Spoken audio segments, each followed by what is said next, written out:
Integrity Saw and Tool is a proud sponsor of Fond du Lac area sports. They wish the best of luck to all local teams this fall and winter.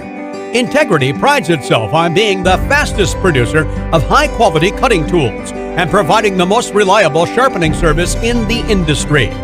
If you're looking for a challenging career with excellent benefits and a family atmosphere, contact the team at integritysaw.com. That's integritysaw.com. Planning to build? Whether it's a new home, remodel, or commercial project, you need a committed team that's dedicated to bringing your visions to reality. You need Pinot. After all, we've been doing it for over 45 years. To start your next project, go to www.rapinno.com and you'll learn about the Pinot difference. Pinot, build better for future generations. Today's game is brought to you by Edward Jones and these area Edward Jones financial advisors. Robert Bruce, located at 976 East Johnson Street. Patrick Elistad, located at 560 Fond du Lac Avenue. Matt Moses, located at 68 North Main Street. And Jeff Wills, located at 649 Fond du Lac Avenue. Good luck to all athletes in today's game. Edward Jones, making sense of investing. Monthly payments, due dates, late fees, debt can feel overwhelming, and it can be hard to keep up. But it's a new year, which means a fresh start. If you're ready to hit reset, a debt consolidation loan may be right for you. Instead of having to keep track of separate balances, due dates, and lenders, you can make a single payment each month to hit all of your debt. At Fond du Lac Credit Union, we believe settling your debts doesn't have to be complicated. Get a fresh start by visiting fdlcu.com or stop in today. Since 1933, you've come to trust Spies Painting for painting, sandblasting, and equipment restoration. Spies Painting does industrial, commercial, and residential. Not just painting, but wall covering, power washing, specialty coating, sandblasting, parts painting, and more. Highway 151 Fond du Lac. Classic mode, I just have it up just like this. And then I can, if I want to play with something, now I got to see. We're talking actually live right now because I shut my... Part about our relationship with Bristol Morgan is the fact that they are local and they actually are there when we need them to be. They're very responsive and they do a great job for us. So we keep coming back. I mean, you need a lending partner that's going to be there when you need them. We've had a lot of growth over the last 15 years and specifically in the last 5. Bristol Morgan has always been here to help us find our way to that next level.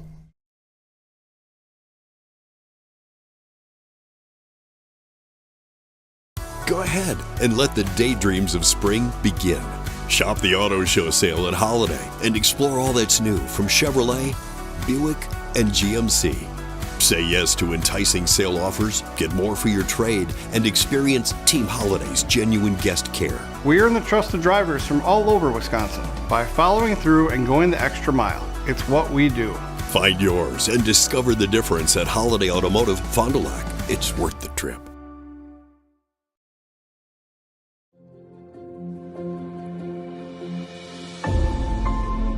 Will Sport by Wisconsin Lighting Lab. Sports lighting and control systems made in Fond du Lac, Wisconsin.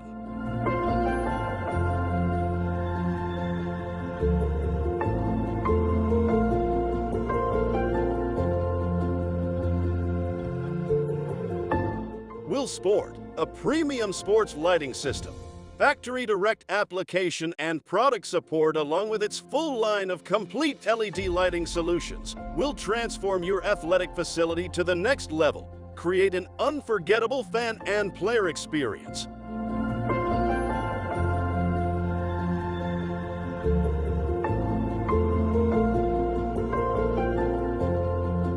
To get started with upgrading your outdoor or indoor sports venue, visit willbrands.com. Muthig Industries in Fond du Lac would like to wish our local high school sports teams best of luck this season. Muthig Industries is one of the area's top full-service manufacturers of precision metal stampings, laser cutting, production machining and turning, tool and die manufacturing, and custom metal fabrication products. Muthig Industries in Fond du Lac, where quality is an attitude and producing high-quality parts with on-time delivery is of the highest importance. To find out more, visit MuthigIndustries.com. Muthig Industries, 33 East Larson Drive, Fond du Lac.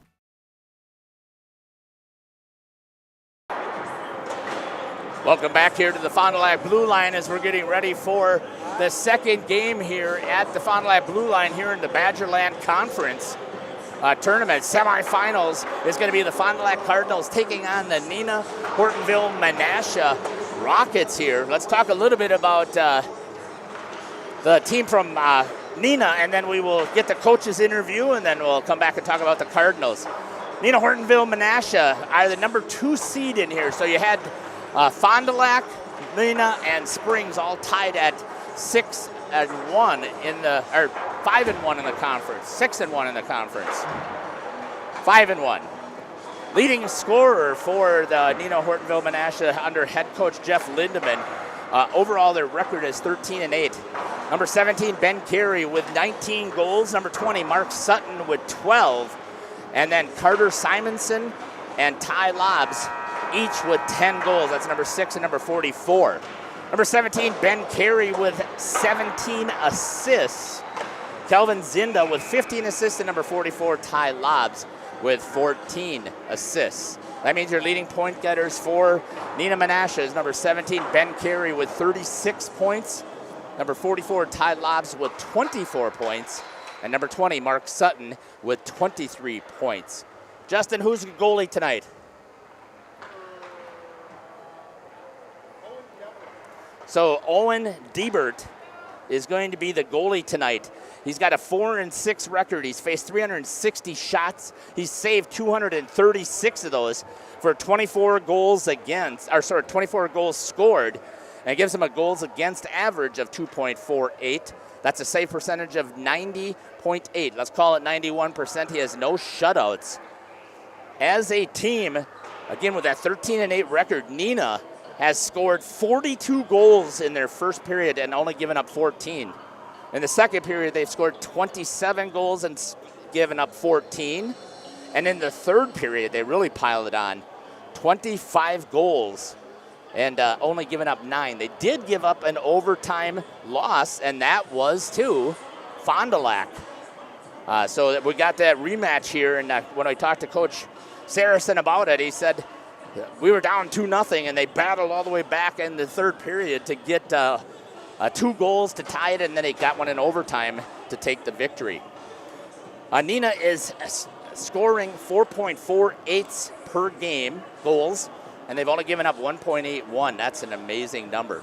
74 power plays compared to 86 penalty kills. So they're giving up more penalties than they're taking. And 23% is the power play percentage.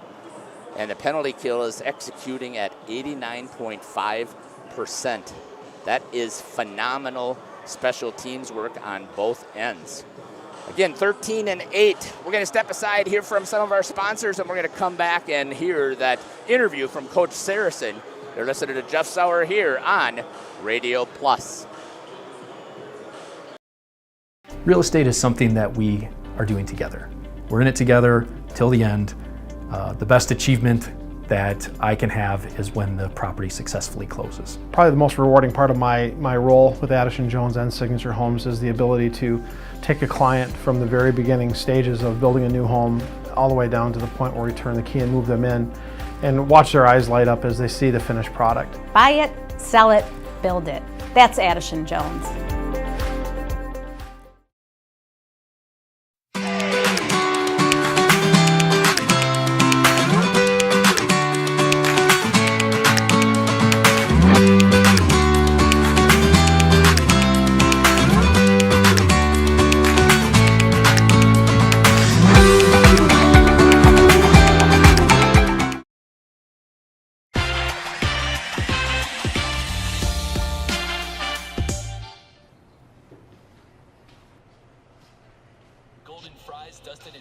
What can I do for you, man?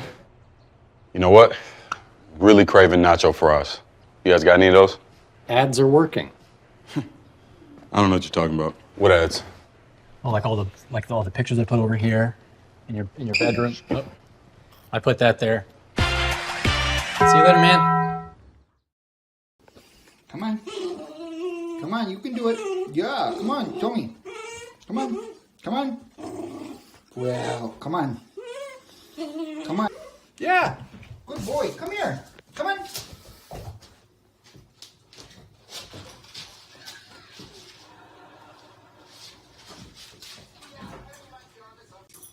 Jackson, are you gonna come over here?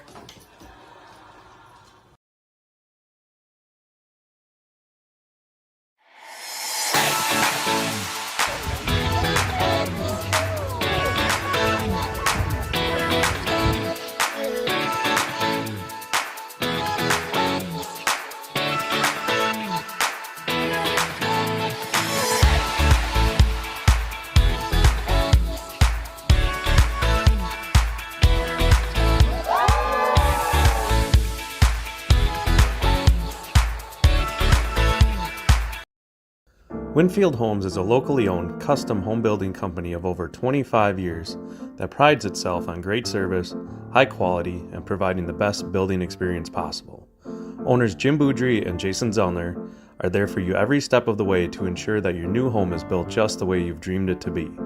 With the same passion that they have for their clients' homes, Jim and Jason are proud supporters of and are personally involved in youth sports programs and are truly committed to their success. Winfield Homes wishes you all the best of luck this season. Hi, this is Danny and Heather with AirTech Heating. At AirTech, our motto is honesty, integrity, and quality craftsmanship. When it comes to your home, you want the person working on your equipment to be upfront and tell you what you need. But also what you don't need. We deliver whatever it takes service to take care of you. Our technicians are NATE certified, meaning they are the most highly trained in the industry to be servicing your equipment. If you're stuck with a broken furnace or air conditioner, call our team at AirTech Heating at 924-6742. Hi, this is Craig Larson, sales manager with locally owned Dufresne Moving and Storage. As an estimator, moving is very important to me, and I take pride in making sure our clients are happy with their overall experience at a reasonable cost and done in a high quality manner. It's all of your goods on the move or in storage, and you want it cared for, whether it's moving their business, building a new home, moving out of state, moving across town. We have a crew that is dedicated on taking care of your stuff. Call me today for an estimate at 1-800-425-MOVE or visit us at DufresneMoving.com. Dufresne Moving and Storage of Fond du Lac, making your move and storage of goods simple. Guess what? We are hiring at Dufresne Moving and Storage for labor and driving positions. Stop in at 800 Morris Street for an application and interview. Stop now. A personal experience with a custom feel. Each home Smith Builders builds is unique. The design and selections perfectly crafted for you. With access to hundreds of floor plans, they start by getting to know you and your unique needs. Then, with budget, layout, and family in mind, Smith Builders design partners will hand select the best options, customizing them to fit your precise needs. The process continues in their showroom and partner galleries, where you're guided through the products and fixtures on display, customizing each selection in your new home. To learn more, visit smithbuildersinc.com or stop by 227 Morris Court. Smith Builders of Fond du Lac. Traditional values, exceptional services. A proud sponsor of local high school sports.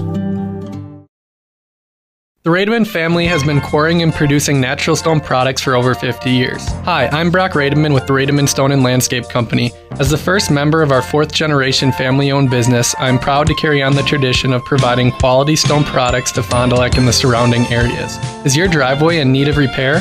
Here at Rademan's, our crushed stone division provides our customer with stone needed for maintaining your gravel driveway. Our quarry stone division provides landscape stones such as stepping stones and retaining wall stone for your outdoor living area. areas. We also offer natural thin and full veneer stone for interior applications such as fireplaces or outdoor applications to combine with or replace your siding or brick. Whether building or remodeling, veneer stone can add a natural look and feel to your home. Our natural stone is available in many different textures, sizes, colors, and cuts. Stop out at Rademann's and see our indoor-outdoor stone displays, or like us on Facebook to see some finished projects. Rademan Stone and Landscape Company, where we have the materials to do the best work on earth. Since the beginning, your curious mind and imagination have guided you, where tools and technology helped you discover the world. At Moraine Park Technical College, you will train on industry-leading machines blended with hands-on learning. World-class instructors will help you shape and design your future in manufacturing. Homegrown, life-ready. Moraine Park Technical College. Welcome back here to the pregame show sponsored by Integrity Saw and Tool. Joining me now is the head coach for the Fond du Lac Cardinals hockey team, Ryan Saracen. Coach, welcome to the show. Yeah, thanks. Great to be here.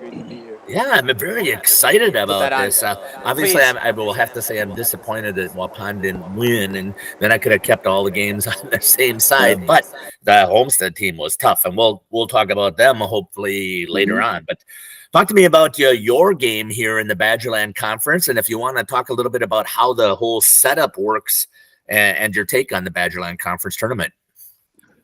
Yeah, I mean, first of all, it's nice to have it. You know, we had hosted it for years, and then Neenah obviously got their new digs up there in Appleton, which is a pretty nice setup. So they wanted to get in on it and sell some, get some butts in the seat up there and get some people up in Appleton. So we kind of came to a compromise. We just rotate it, and we'll all share in it, and so it's going to rotate back and forth between there. So we're bringing it back to Fond du Lac. And again, the 8 teams, we have Homestead subbing in this year, and which was nice of them to hold 3 games and come as a competitive team and be involved in it. And so they said they didn't, they weren't going to just cause waves or anything. They were just going to go on the road that first round and play it out. So, yeah, it was great that they're here, and now we're seating down and we're moving from Tuesday's game. We played Oshkosh. I thought our team came out well, and we were able to play a number of guys and get up in that game. We had 18 shots in the first period. For once, after 2 games of a slow start, I thought we came out fast. Yeah.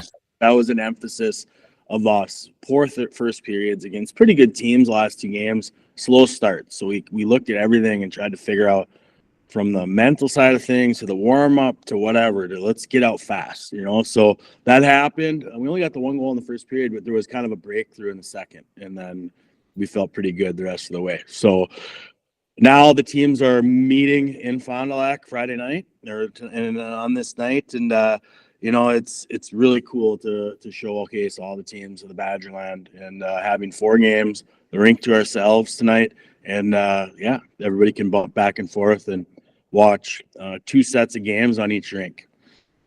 So tell me about how this came about with the Badgerland Conference tournament.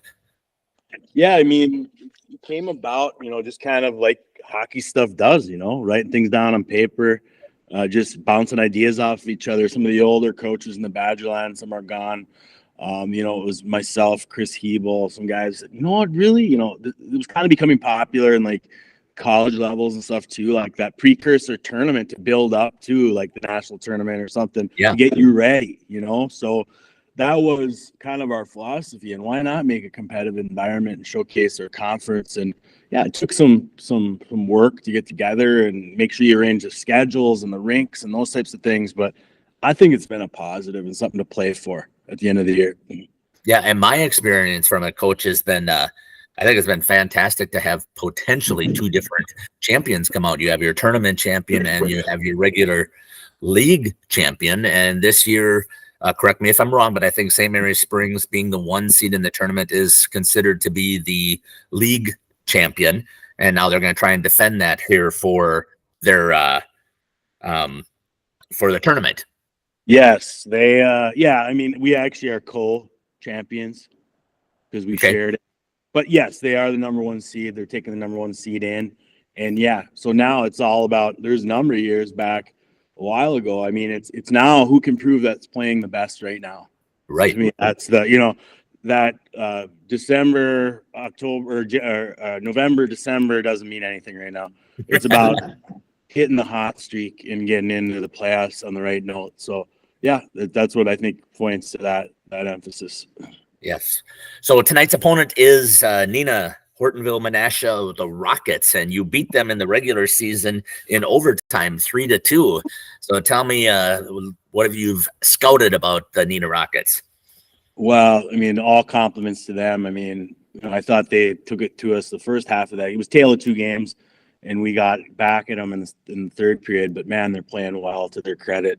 Playing really, looking at their schedule, playing tough teams. They're playing Stevens Point, close, and just playing some really good competition, and they have good skill set. You'll see that as we introduce the all conference teams tomorrow. You're going to see a lot of guys on their team represented there, and it just all credit to them. They play hard. They have 3 lines that are going all the time, and we just got our hands full tonight. But hopefully we can be that team that came out in the third period and up there in Neenah and took a challenge of being 2-0 down, to turn it around, and hopefully we can pick up from there. That has to give you. Welcome back here to Fond du Lac Blue Line as we get ready to go through the starting lineups here. So we're going to go through the starting lineups for Neenah first. They are considered the home team, so why would we be doing? Oh, it is Fond du Lac who's going to be announced first. Okay, they're wearing black, so you probably aren't used to seeing them wearing black because the home team always wears white. But based on how the tournament was set up, they are the visiting team here. So let's see if we can get the starters here for Fond du Lac. In net today for the Fond du Lac Cardinals is going to be number 33, Spencer Schober. He is a junior. At 1 defense will be number 3, Aiden Hefner. He is a senior. The other defense will be number 8, Tyson Craig. He is a junior. In at center for the Fond du Lac Cardinals will be number 15, Caden Umentum. He's just a sophomore. Number 10, Drake Dianovich will be one wing. And the other wing, and I don't know why I put it this way, but I think Blake Spees is the other wing. And that's all juniors except for the senior Aiden Hefner and the sophomore for Fond du Lac. Coming up here now is the starters for Neenah Menasha. And the coach, the head coach is Jeff Lindeman. In at net will be number 31, Owen Debert. Is it Debert or Debert? I think it was Debert, or Debert. We'll see. At 1 defense will be number 8, Cal Zinda. He is a junior. The other defense will be number 15, Drew Drock. He is a freshman. In at center will be number 30, Evan Hans. He is a senior. He's going to be centering number 25, Ryan Johnson. He's a senior. And the other forward will be number 26, Chase Collins. And he is a senior. We're going to step aside here as we go through the national anthem here, I believe. And we're going to finish up that interview with head coach for the Fond du Lac Cardinals, Ryan Saracen. Some pretty good confidence. Yeah, I thought as the game went along, we got stronger and stronger, and that hopefully we can build off that. To their credit, they came out really hard, and we were on our heels. And the game then kind of slowed and tipped a little bit. And once we got a little confidence, I thought we played a lot better. Taking a look at just again some general numbers, the only spot I'm seeing, Coach, I think we talked about this before, is power play. How are you working on that? Yeah, it's been a battle. We've been trying different things. So we did get a power play goal against Oshkosh. So we'll take the small positives. Yep. And I thought moving the puck a lot better. So we will continue to build off that. And we did make a few tweaks and changes, as we always do, and see if that's the answer. Talk to me, Coach, about the Fondy Family Dental. What's going to make the coach smile tonight? Well, I mean, obviously, so much on the line, and really, it's all about advancing. So really, I just want to see us play well and advance to tomorrow. and we take it one game at a time. But we want to see, and we'd like to be that hot, streaky team in the championship. Sounds great. How is the health of your team here, Coach, on the Bauer Chiropractic Health Report? Good health, so that's all good there. Excellent. Anything else you'd like to add here on the pregame? No, just thanks for everybody for supporting the Badgerland tournament, and we're really proud to have it back here. Thanks again. This has been the head coach for the Fond du Lac Cardinals, Ryan Saracen, boys hockey team. We'll be back here on the Integrity Saw and Tool pregame show after these messages. You're listening to Jeff Sauer here on RP Sports. Welcome back here to the Fond du Lac Blue Line. Joining me right now, I've got a special guest here who would like to say a couple of shout-outs to some of his teammates and the coaches and other people who might be listening. Joining me here is Sharkbait from Neenah, Hortonville, Menasha. Yeah. Sharkbait, welcome. It's great to be on the radio with you, Jeff. Yeah, I'm very excited for you to have this chance here. So who'd you like to give a couple of shout-outs to? We have a birthday on our team today. Number 17, Ben Carey. He just turned 18 today. So wow.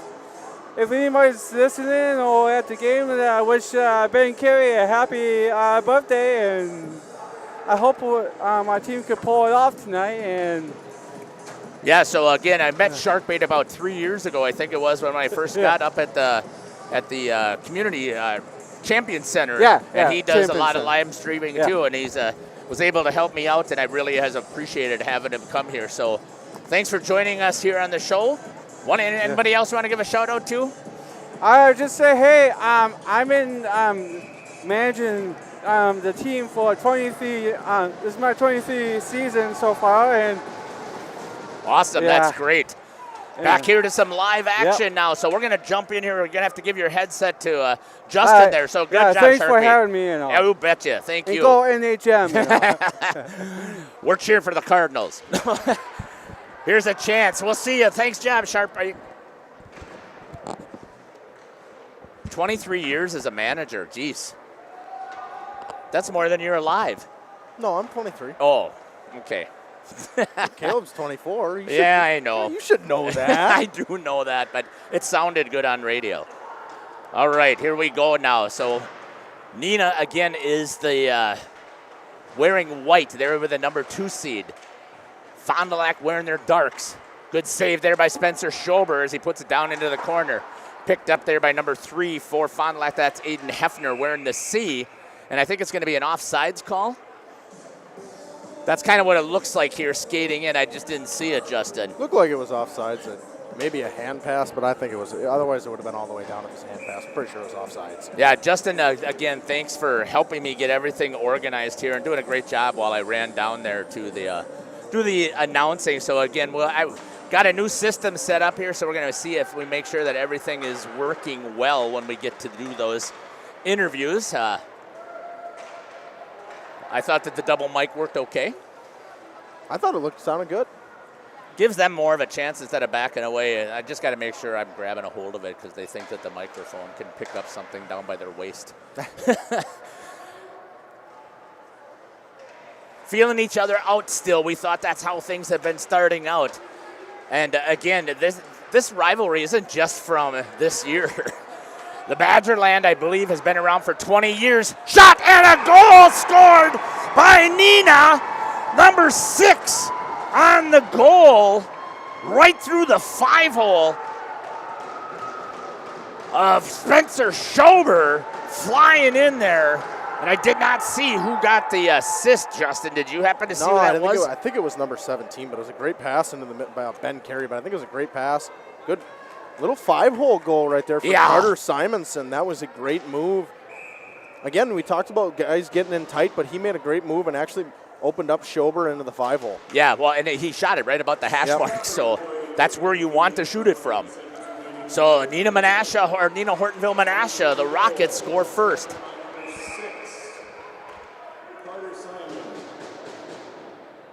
Assisted by number 17, Ben Carey, and assisted by number 13, Joel Rothman. Nice work there, Justin. Goal goes to number 6, Carter Simonson. The assist to number 17, Ben Carey, and the secondary going to number 13, Cole Rothermel. Fond du Lac didn't want to give one up that quick. Less than 2 minutes in. We're only coming up now to the 2-minute mark. And Neenah was quick. Now, we didn't talk much about on the pregame because we were trying to get our commercials in here, but Neenah Hortonville Menasha, I'm just going to call them the Rockets from now on. I mean, those are a huge monster schools that are part of it anyways. But shot, Spencer Schobert knocks it down, gets on top of it, and gets the save. Seems to be fighting the puck a little bit to start. Yes, he does. That we talked about this with in Waupun the other night. Blake Coker did the same thing, reaching across your body to catch the puck. I'm not a huge fan of it. Put your thumb down like that. That's where deflections off your glove come in. Yeah.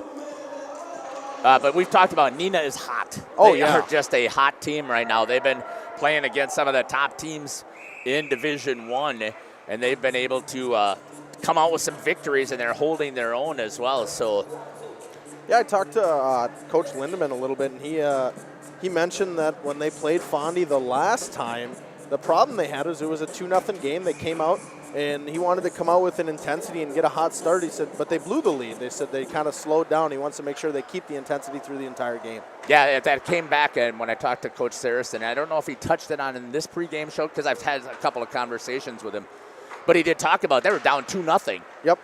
And Spencer fighting it, you're right. That just does not look like him usually. That goes off the side of the net. That was put there by number 26, Chase Collins. Coming back with it is number 19 for Fond du Lac. That's Connor Clapprich. Gets into the zone. Kind of nice pulling of the stick out of the way by number 26. Chase Collins again for Neenah. But they had a 2-0 lead through 3 periods, or 2 through 2.5. And then all of a sudden, the Fond du Lac Coach Saracen said they just felt it. They kicked it into high gear, and they put 2 of them in before the end of the period. And then in overtime, they still had the momentum, and they were able to take advantage of it. Nice pass out there. Picking it up is Blake Spees, backhand. That's going to go on Diebert. He's going to make the easy save. Battling in front is number 15, Caden Momentum. Popped into the neutral zone. Knocked down there by Drake Dianovich for Fond du Lac. Rips it down low into the corner. Diebert's going to play it with a bad ricochet coming off. Fond du Lac's in on the forecheck. Neenah with the answer. Comes right up the middle. Cross-ice pass right on the stick of number 15, Drew Drock. Drops it for number 13, Cole Rothermel. And Fond du Lac's able to pick it back up after it was knocked down in front. Cade Momentum's coming into the slot area. Cleared. Nice defensive play there, Justin. Do you see him back in there? That was a great play. Interesting no icing call there. Yeah. So they're going to say that Fond du Lac shot it all the way down that hard? I think he was saying the Fond du Lac player gave up on the puck. Good defensive play there. Call it what it is. Emilio Lopez by Fond du Lac. This seems to be a little bit faster paced than the game we just watched. Yeah, it's kind of a lot of a whacking the puck going around here, too. Not a lot of crisp passes yet. Seems like they are in that feeling out period. Neenah just happened to pop one early. Yeah, on the breakaway there. Right into the shin pads of number 24. That's Braden Burgess for Fond du Lac. Picking it up as Blake Spees. Oh, nope, sorry about that. That's number 25, Maddox King. Cross ice pass into the neutral zone. Picked up there by number 7, Cooper Zinda. Going with him was number 20, Mark Sutton. And coming back into the neutral zone. Wow, flying around there. I'm just telling you, I see a heck of a lot more speed busting all over the place right now than I saw with the last game. That's the way I see it. White's looking a lot faster than Black at the moment, too. Yeah. It looks like Neenah's really been hunting on the forecheck right now. Hard on the back check, off the pads of Schober. That's a nice save there by Spencer. Come back by number 8. That's Tyson Craig. One of the defensemen. Picking it up is going to be Eli Stewart for Fond du Lac. Out front, had it in the slot area. Nobody could get a hold of it. Knocked down by a bunch of shin pads. And ripping it down low is going to be Aiden Hefner. Picked up there by Hefner. Cross-ice pass. Couldn't get on it. On the backhand side was Eli Stewart. They had some good looks there. Best chance so far for Fondy. Some great looks right there. I mean, hard forecheck right there made that happen. Yeah. Oh, in the slot area, losing it was number 6, Carter Simonson. The goal scorer almost scored on his own goal. Taken away. Nice step up there by Aiden Hefner. You put your head down and you're going to eat some shoulder pad. Chase Collins. That comes across the crease. Ripped around by the Rockets. Getting there by Dianovich and Simonson at the same time. Wrapped up the sticks were. Backhand couldn't happen. Flicks the stick out of the air. I don't know how that's not a penalty. Are they saying that Blake threw a stick up in the air on purpose? Simonson drops it down into the corner. Going in on the forecheck is number 19, Owen Groderhaus. Picking it up for Fond du Lac is Emilia Lopez. Good pin up against the boards, active with Cooper Zinda. Into the slot, comes back out to the D. Nice move there as he got it to Kelvin Zinda. Around the backside. Zinda brings it back off of the boards, out front. Good stick in the way there to stop the attack, even in the slot here. Good pick up there by Zinda. On the backside, looking for the slot call. Nobody on the back of the net, though, here, Justin. Yeah, I actually like that. Neenah's trying to get in a high slot play. They're trying to find the empty areas, the soft spot, and it looks like Fondy's running almost like a 3-2 zone, a low 3-2 zone, and you're looking for plays to find in the soft spots of the area. That's like the tops of the circles and the dot area. Gotcha. Connor Clapridge right there. I think one of the other things you're going to see here awful quick is it looks like a little bit now that Neenah's getting underneath the skin of the Fond du Lac players, right? He is a fast, physical team. They've always kind of played like that under Coach Lindemann. I mean, that's how they, from when I played it on, this was kind of their identity. And Fondy's, you know, they've been physical so far tonight, and I'd like to see what's right off the post. Continue to be physical, hopefully, tonight. Yeah. Was Lindemann the assistant coach when Elkin was there? Nope, he was the head coach. Elkin was the assistant. Oh, Lindemann's been, I think, head coach? 17th year, I think he said. Got it. This is the 20th year, if I remember correctly, for Coach Saracen. That's going to go up into the netting, and they're going to get a whistle.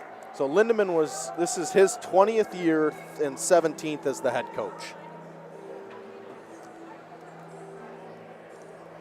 Yeah, and again, I think that about 2005, maybe 2006 was the year that they actually started the Badgerland Conference Tournament, somewhere in there, if I remember correctly.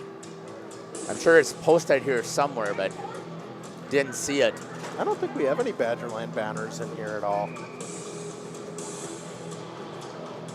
That's a surprise. We have the conference banners behind us, but that's about it, I think.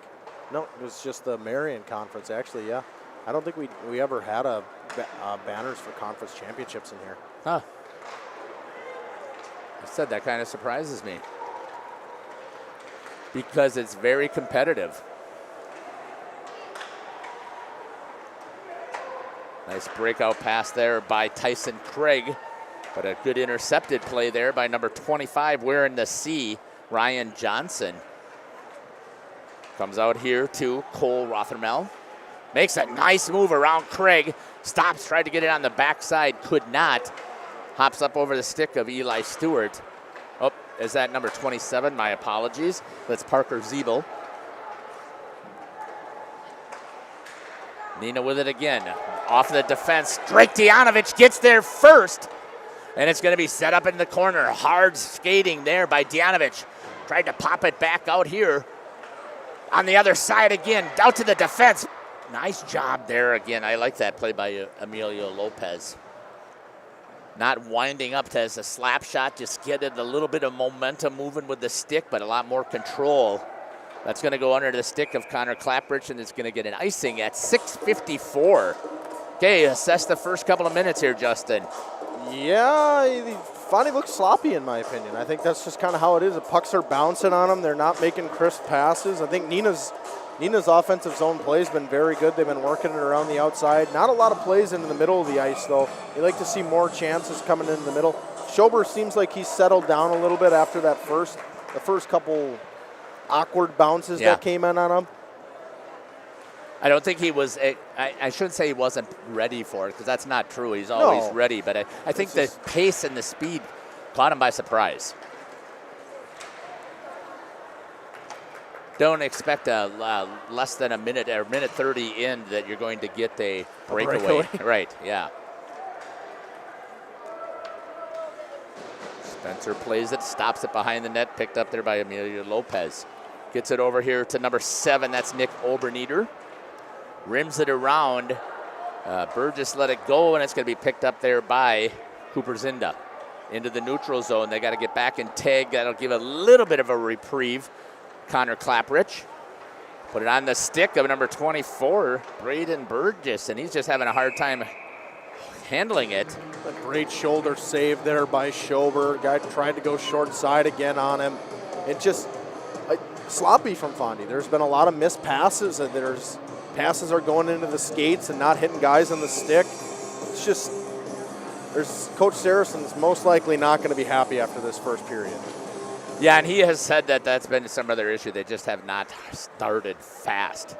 Aiden Hefner behind the net. Great view there of what Spencer Schober is seeing. And a shot and a glove save, and a nice job there by Spencer. He's definitely settled down. He's making some big saves now. He'd really like to see his team in front of him start to, make them good breakout passes. I can see Coach Saracen's pretty upset on the bench. I know at this point in the game, when bounces are going like this, passes aren't hitting sticks. Right. This is where coaches start to get upset. Right. Can only rely on a goalie so much. Good breakout here coming by Aiden Hefner. Oh, you changed it already, Justin. Thank you. Rims it around the corner. Picked up there by Neenah's number 8, Kelvin Zinda. Tried to get it on the stick of Cole Rothermel. Missed it, and that's going to be an icing. And they're going to have a face-off coming back down. So your pet peeve with icing is different than my pet peeve with icing. In every other league, juniors, college, when the puck is iced, you can race to the hash marks, and if you win that race, it stays. Right. There's no icing. Well, he beat him cleanly to that puck. He would have won that race. I would rather see it as that. I get it's a safety issue, but it's just one of those hockey plays. Yeah, well, I'm not going to say it. That was a nice setup there. It's a great look.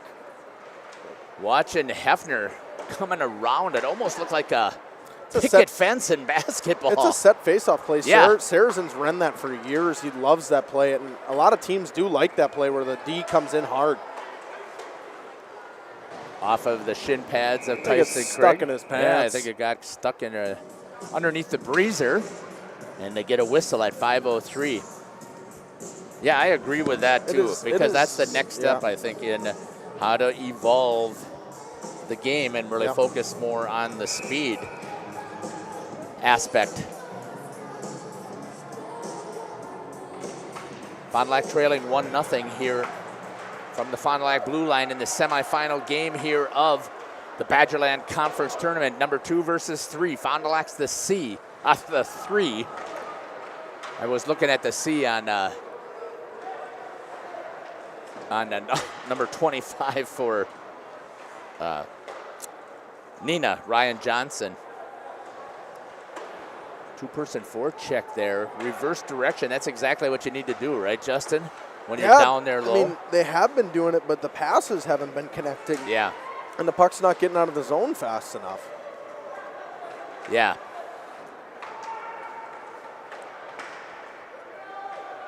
Do I keep turning up my own volume? I'm in 4, right? I'm not turning yours up there. I'm 1. Yeah, is that better? I'm pretty loud. I can't hear anything. Shot. Save, Spencer Schober. Gosh, what a wrist shot that was by number 17. Where's the penalty? I think Fondy's going to get it too many men. Oh, my goodness. Nope, they're going to call it on Neenah here, actually. He's pointing to the Neenah bench. He's saying too many men. Fondy's going to get a power play opportunity. That's exactly what they need to try and get back into this game. Yes, lower percentage power play coming in at 17%. You'd like to see that a little bit higher. I'm sure Coach Saracen has mentioned that to you. But, I mean, this is a chance to get it going. I mean, Neenah's controlled the majority of the play in this period, I would say, and this your chance to get yourself back into the game kind of is how Homestead did early in the first game. Right. We're able to get that equalizer before the end of the period there. So on the serving power play. Serving the penalty is going to be Cole Rothermel for Neenah. Doesn't mean that he was the man, but look at this race down the ice. Shot a short side. That is an incredible save by Spencer Schober. Look how far he's out in that crease. Little logo snipe there. Hit him right in the A for Cardinal. Yeah. Look at how far he's out. He cuts down the angle very well. That was just huge. Face off to his right. Won by Fond du Lac. It's going to come back here, controlled by Tyson Craig. Craig's going to get back set up behind the net. And coming back the other way with a breakout. Nice job at hitting the blue line. Blake Spees running it there. Drops it down low for Caden Umentum. Umentum has it. Tried to change directions. Loses it. As that was number 17, Ben Carey. I love the aggressiveness right now on this Neenah penalty kill. If you fumble the puck, they're coming right away. And I've talked about that a couple of times too. And Justin, and I know you saw it a couple of times in juniors.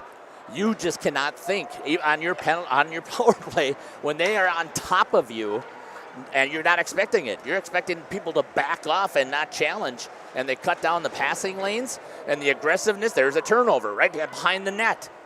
It's one of those things where Neenah, they're going to chase. I mean, they're going to keep going, and what a great play by Spencer Schober. Man. We haven't seen many goalies playing the puck like that in the games we've called, and that right there is a sign of a goaltender who's confident with the puck. Center ice breakout there by Tyson Craig, which is usually they're effective if you can maintain control of the puck. Right into the slot. And a chance there by Peyton Umentum. Peyton's got the 5, Caden's got 15. Amelia Lopez holds it at the line, gets it over to Blake Spees. Sitting here's Connor Clapperidge coming down, hit it right on the stick, but fumbled it. Is there, Spees shoots, ricocheted out front. Causing some screen action in there is Drake Dianovich trying to take away the eyes. And coming after it to pick it up is Lopez for Fond du Lac with 3 seconds and 2 seconds, and the penalty is over. Couple shots on goal.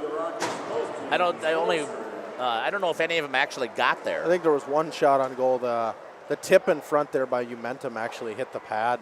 It did almost end up going 5-hole. Yeah. That's going to go all the way down with an icing because they're tired from killing penalties and running all over the ice. But so let's ice it, and we won't get the penalty. We can come off of the bench with fresh players. We'll just have to tell Mr. Diebert that he's got to stop the puck in case it comes his direction. I'd say the little bit Fondy had it set it up, the power play looked really good. It just was, they couldn't get it in and get it set up against that aggressive Neenah forecheck. And I'm going to actually give a shout out here to props to Fond du Lac because they've been able to weather a storm of rockets coming at them. They have not stopped fighting. 1 goal is not enough. No, and they're a real simple team, too. It's chip and chase, and they're sending 2 guys hard every time. Ricochets off of the board. A great play there by number 16, Lopez. They're not going to give him credit, but that he comes in and cuts that off as that hard shot came off of the back of the dasher board. Popped up in the air, knocked down by Neenah. Ben Carey. Schober grabs a hold of it, then gets on top of it. Saw them coming in. Yeah, exactly. Great heads-up play by Spencer Schober. There's a thing I'll say is it's with Springs, when they get the puck in the defensive zone and this kind of ice, they want to spread it out. It seems like Fondy's kind of on top of each other right now. They're not spreading the ice enough, and they should take advantage of a rink like this because Neenah does not have an Olympic-sized sheet like this. Right. Knocked down, coming back the other way. Dianovich taken away by number 20, Mark Sutton. Nice pass on the stick and a good intercept there by Aiden Hefner. Spees will get to the corner first. And it's going to be an icing. Oh, wow. Yeah, I hear you, Justin. That one is one of those that you got to say. Yeah, the kid cleanly beat him. I mean, that's a 2-on-1 basically. He had a player, I think it was Hefner actually, who chipped it, ended up coming down the backside. He was wide open. I mean, in that situation too, it was right on the edge. I mean, that's one that some officials in the last game actually officials did wave that off a couple times. Coaching staff was questioning it. Hey, while we got a little bit of a lull here, 45 seconds left in the period. Your job is to put stuff in that YouTube chat. Subscribe to the channel here. Heads up. Oh, no. The announcer got drilled on the side of the head. Acted like it was nothing. Grabs the puck, throws it right back into play. Tell us where you're watching from, who you're cheering for, who's your favorite player. And we do have to get out a shout-out. Randall Redmond had let us know, and it was not any diss. You're right. The United States Youth Olympics, is that correct, Justin? Yes, the Youth Olympics. They just won gold. I think it was 2 days ago now. Yeah. Against Czechia. Chechny? Is there or what? Czechia. What is Czechia? That's the new way they called the Czech Republic. Oh, what the? Okay. I guess I'm too old to be on this slang stuff here. Well, the last broadcast you said Czechoslovakia, and I was like, that's like 1993. Yeah, what's wrong with that? Get an icing here with 1.7 left. We'll get a face-off coming back. Coach Saracen, I know what he's going to do. He's going to pull Spencer Schober here. I love it. He's super aggressive, and I love this play. This is one where there's not a ton of time, so you have the chance where you can draw it back and get a shot off quick. But my play here was you got a right-handed guy, winning the draw forward and try to go backdoor. 1.7. So, again, please let us know who you're cheering for. We're going to come back. Good. Yeah, it was a great job there by Spies to win it to the side. Nobody could get a stick on it. And that's going to do it here for the first period. We're going to step aside here and get some love to our sponsors. Again, we can't do this without them. And we can't do it all either without you guys watching here. So the 39 computers, we love having you out there. Hope you're enjoying the broadcast here. Jeff Sauer and Justin Schwartzmiller here from Radio Plus. We'll be back after these messages here on YouTube. Real estate is something that we are doing together. We're in it together till the end. The best achievement that I can have is when the property successfully closes. Probably the most rewarding part of my role with Addison Jones and Signature Homes is the ability to take a client from the very beginning stages of building a new home all the way down to the point where we turn the key and move them in and watch their eyes light up as they see the finished product. Buy it, sell it, build it. That's Addison Jones.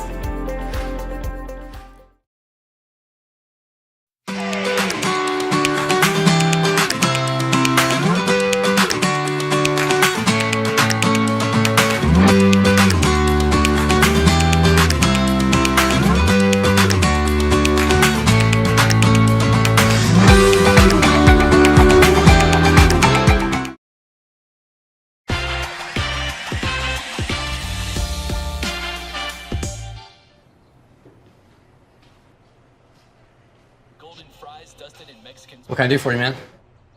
You know what? Really craving nacho fries. You guys got any of those? Ads are working. I don't know what you're talking about. What ads? Oh, like all the pictures I put over here in your bedroom. Oh, I put that there. See you later, man. Come on. Come on, you can do it. Yeah, come on, show me. Come on. Come on. Well, come on. Come on. Yeah. Good boy. Come here. Come on.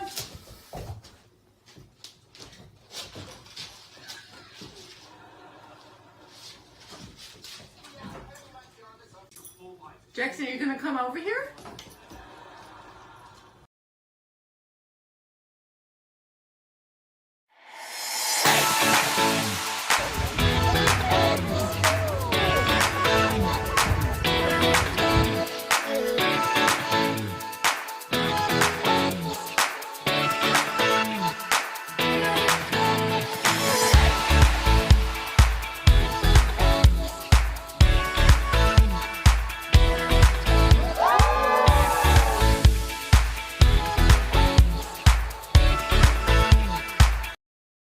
Winfield Homes is a locally owned, custom home building company of over 25 years that prides itself on great service, high quality, and providing the best building experience possible.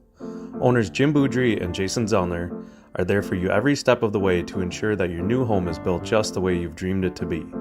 With the same passion that they have for their clients' homes, Jim and Jason are proud supporters of and are personally involved in youth sports programs and are truly committed to their success.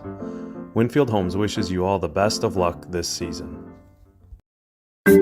Hi, this is Danny and Heather with AirTech Heating. At AirTech, our motto is honesty, integrity, and quality craftsmanship. When it comes to your home, you want the person working on your equipment to be upfront and tell you what you need. But also what you don't need. We deliver whatever it takes service to take care of you. Our technicians are NATE certified, meaning they are the most highly trained in the industry to be servicing your equipment. If you're stuck with a broken furnace or air conditioner, call our team at AirTech Heating at 924-6742.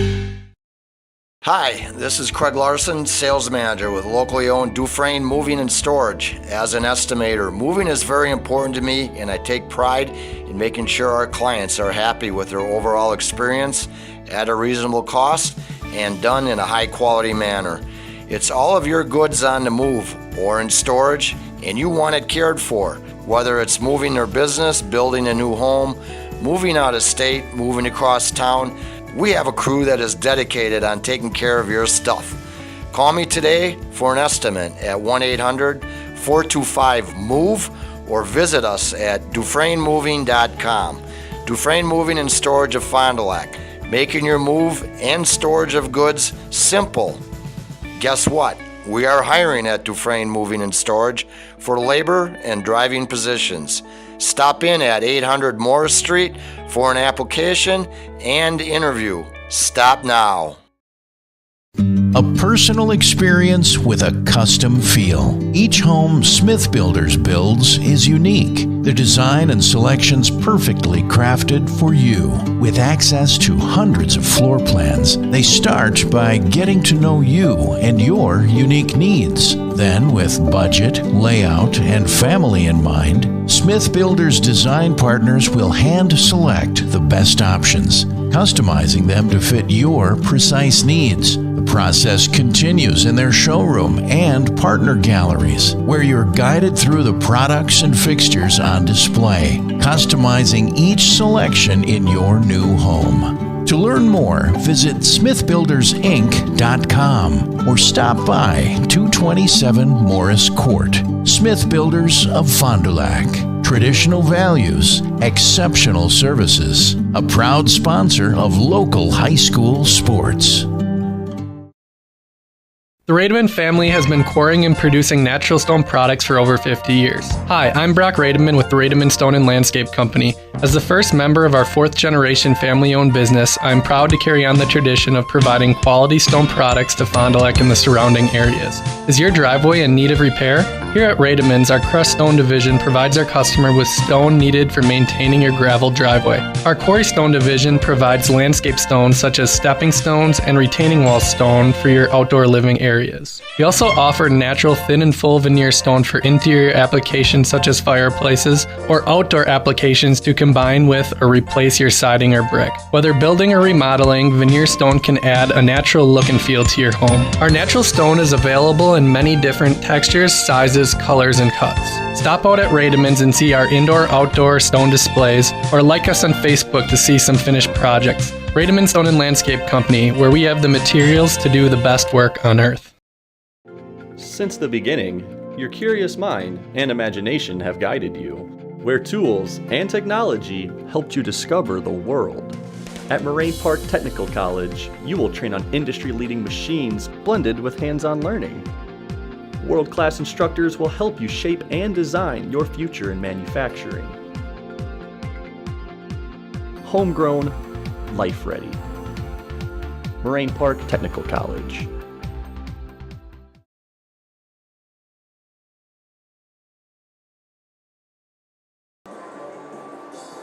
Welcome back here to the Fond du Lac Blue Line. Quick summary of the first period. Don't have much except for Neenah's got one goal that was scored at 15:28. So we talked about how fast it was out there. That was a minute 32. And they put one in the back of the net past Spencer Schober, who's got the home team again. So I got to make sure that they do this right, because I've seen it mixed up in the past. But I'm assuming, Justin, that the 7 shots were from Neenah shooting on Spencer. Yes. Right? So Owen Diebert is 4 for 4, and Spencer Schober is 6 for 7 in the first period. Okay, get back to that first goal. Number 6, Carter Simonson. It was beautiful work, too. Nice movement of the puck by number 17, Ben Carey, whose birthday it was. You heard Sharkbait talk about that it's his 18th birthday, so a happy birthday out there. And a secondary assist by Cole Rothermel, and hit it right there. I think it caught Spencer by surprise. All right, here we go. So watching Spencer Schober from the UP. Go Spencer. Mac Lund lets us know. Micah Schultz watching from the U.S. Virgin Islands. Oh, wow. Go Spencer Schober. Watching Parker Zeebill. Go Fondy. Randall Redmond, how did the U.S. get to the gold medal game? A 6-5 win in the semis over Canada. Canada received 4th and losing to Finland. Okay, thanks. Yes, it is Chechnya. Chechia. Okay. Got it. Thank you, Michelle, from We Are Green Bay 5 for checking in. Yes, we love it. Go Cardinals. Shout out to Mr. Colin Clapperich, quarterback for the football Cardinals. And hopefully you can come here down, get to the game. We'd love to have you here. But if not, jump on Radio Plus. We'll be there. So, again, thanks for putting that stuff in there, because here's what does happen at the end of the game. And these boys, they go and watch this. They like it. So at the end of the game, they're going to finish somewhere around, I'm guessing we'll be out of here by hopefully 9:30-ish. They'll get together. They'll have a little pizza party. If they win, they're not playing until 4. If they lose, they're playing at 1. They'll watch this video to see what the heck was going on and what the announcers who think they know hockey are talking about. But they get to see right next to it the chats and the shout-outs. So it's right there as you put the information in there on the play-by-play. I would hope I know hockey. I've played for 20 years. At some point, I would hope that I know it. I mean, my dad did coach for 30 years. I think maybe not. I don't know. But everybody's got their own opinion, right? So it's going to happen. So, we're going to step aside here. We're going to see if we can get a couple more ads in here, and then we'll come back here for the start of the second period. You're listening to Jeff Sauer and Justin Schwartzmiller here on Radio Plus. We'll be back.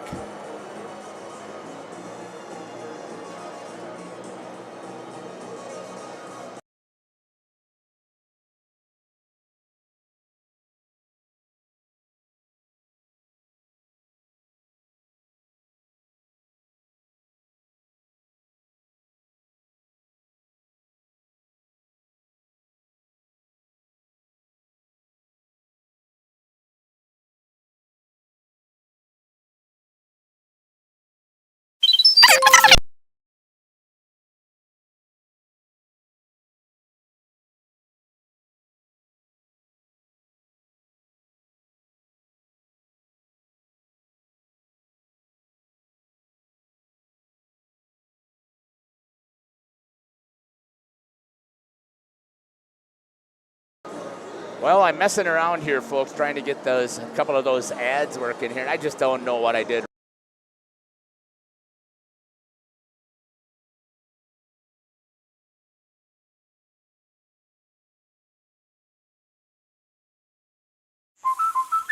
Okay, let's start with some clouds, some mountains over there, and finally a river. Hey, Dad, look. Looks like the perfect spot. American Family Insurance is here to protect your family on the road with the Travel Peace of Mind package. American Family Insurance. Visit Brad Tagle of Petra today in Fond du Lac or Ripon. For over 100 years, the name Cole is synonymous with quality fuels, lubricants, and propane. That's because Cole is the area's trusted source for farm, construction, and trucking companies, as they partner with these companies to help them achieve their unique goals. The team at Cole Oil and Propane is dedicated to serving you. They pride themselves on a customer-first approach and work hard to make sure you're satisfied. You can rely on Cole for prompt delivery, competitive prices, and quality service. Learn more at ColeOilAndPropane.com.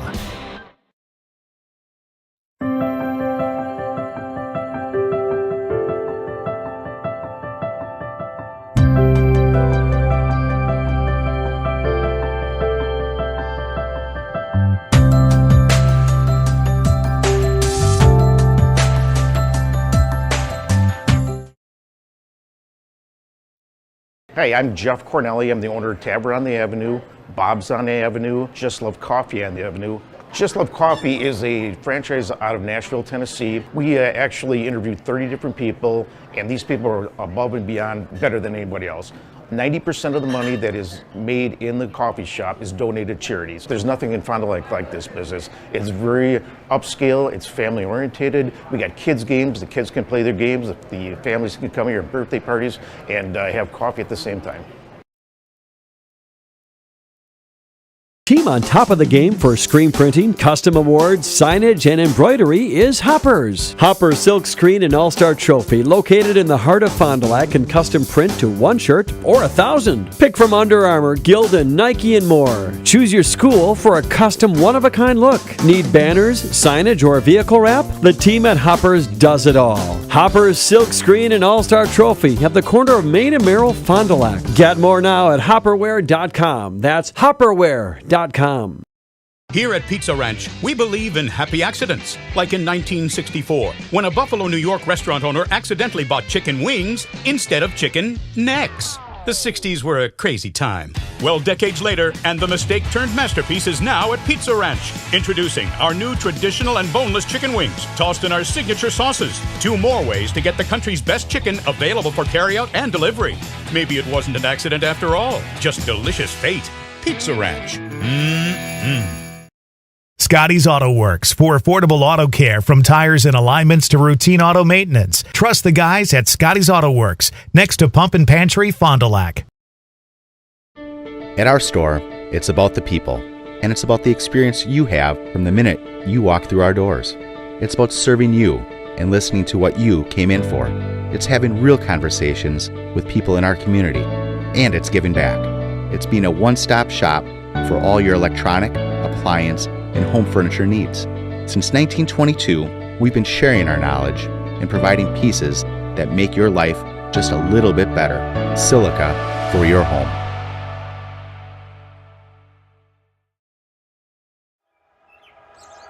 Here we go. All we need is an open road and a chance to see a never-ending world that's beautiful.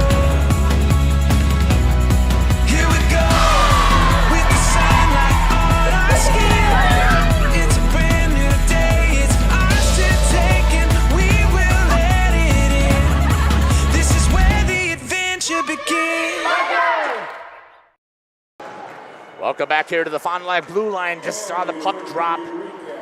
Picked up there for Fond du Lac, coming flying out. Nice job there by, I believe that's Peyton you meant him. Or Caden, I'm sorry. Dianovich tried to feed the slot, had him crashing from the backside in Aiden Hefner. Grabbing a hold of it. Centering it again. Shot off of the chest. Puck is loose. Good help there by the defense, and Diebert does a great job with making some saves. Skating it into the zone is Mark Sutton for Neenah. Comes back out underneath the stick, comes into the neutral zone, and they're going to have to regroup. Spies, the 220s battling down there. Blake Spies and Mark Sutton. Rips around. So Fond du Lac came out as they're still coming out here like a team possessed. Get into the puck first. Blake Spies centered. Had a chance for Dianovich. Couldn't quite finish. It popped up straight in the air. Is that typically just because you're overreaching with the stick? That one I just kind of think the puck maybe just stern pass. One of those, some things with those stern passes, if you don't have a firm bottom hand, that puck's going to bounce up just like that. Still held in here. Eli Stewart with it. Gets it into the center.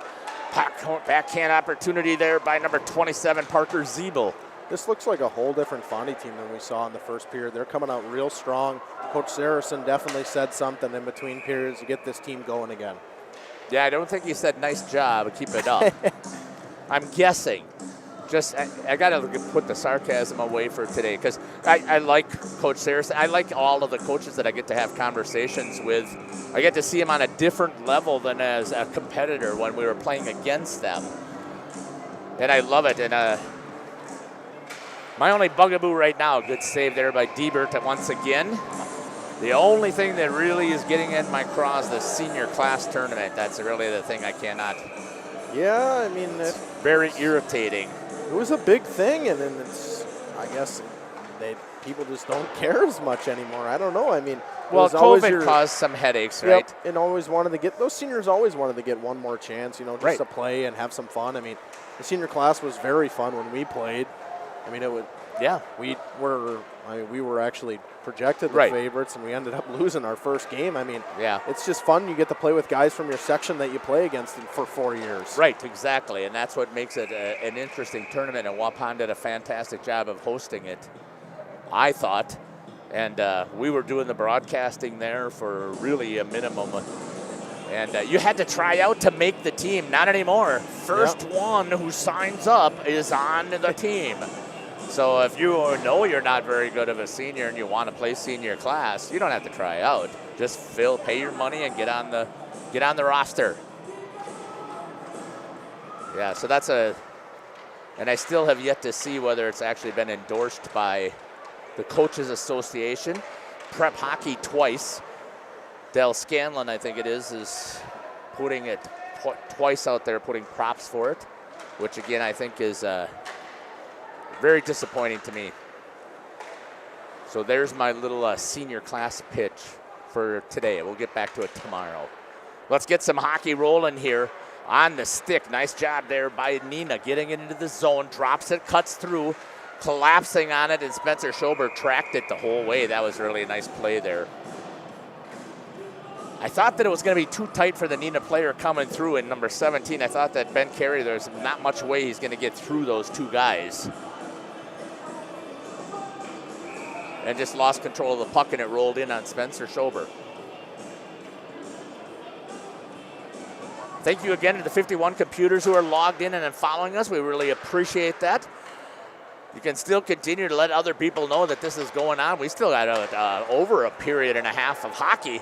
Oh, got the stick on it. I think I saw the tip of his stick. It's black, so I thought that was the puck. Ended up actually hitting the skate of the Neenah player. Oh, is that what happened? That's what ricocheted. Okay. Come flying in again is Neenah. Held at the line by number 19 from Neenah, Owen Grotenhouse.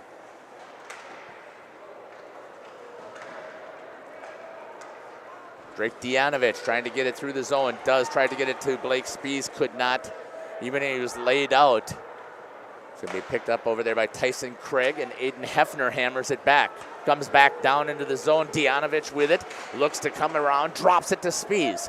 And at the dot, and it's taken away by Neenah. Number 44 skating with it. That is Ty Lobbs. Coming back in. Icing. Nope, a penalty is going to be called here on Neenah. I did not see it. Grotenhouse. He's going to get a knee here. I don't know if they'll call it a 5, but it's probably going to be at least a 2. I don't know. It's either, yeah, I didn't even see it. It is Grotenhouse. Right in the open ice, he stuck his knee out. I mean, he's shaking his head, but it's a knee-on-knee play. We had it in the last game. It's a dangerous play. Very dangerous, yeah. It's going to get called every time. So first penalty on Neenah was a kneeing call at 13:35. That's their second penalty. My apologies. I wrote that in the wrong area. This is messing me up here, Justin, with Fond du Lac not being the home team. Yeah.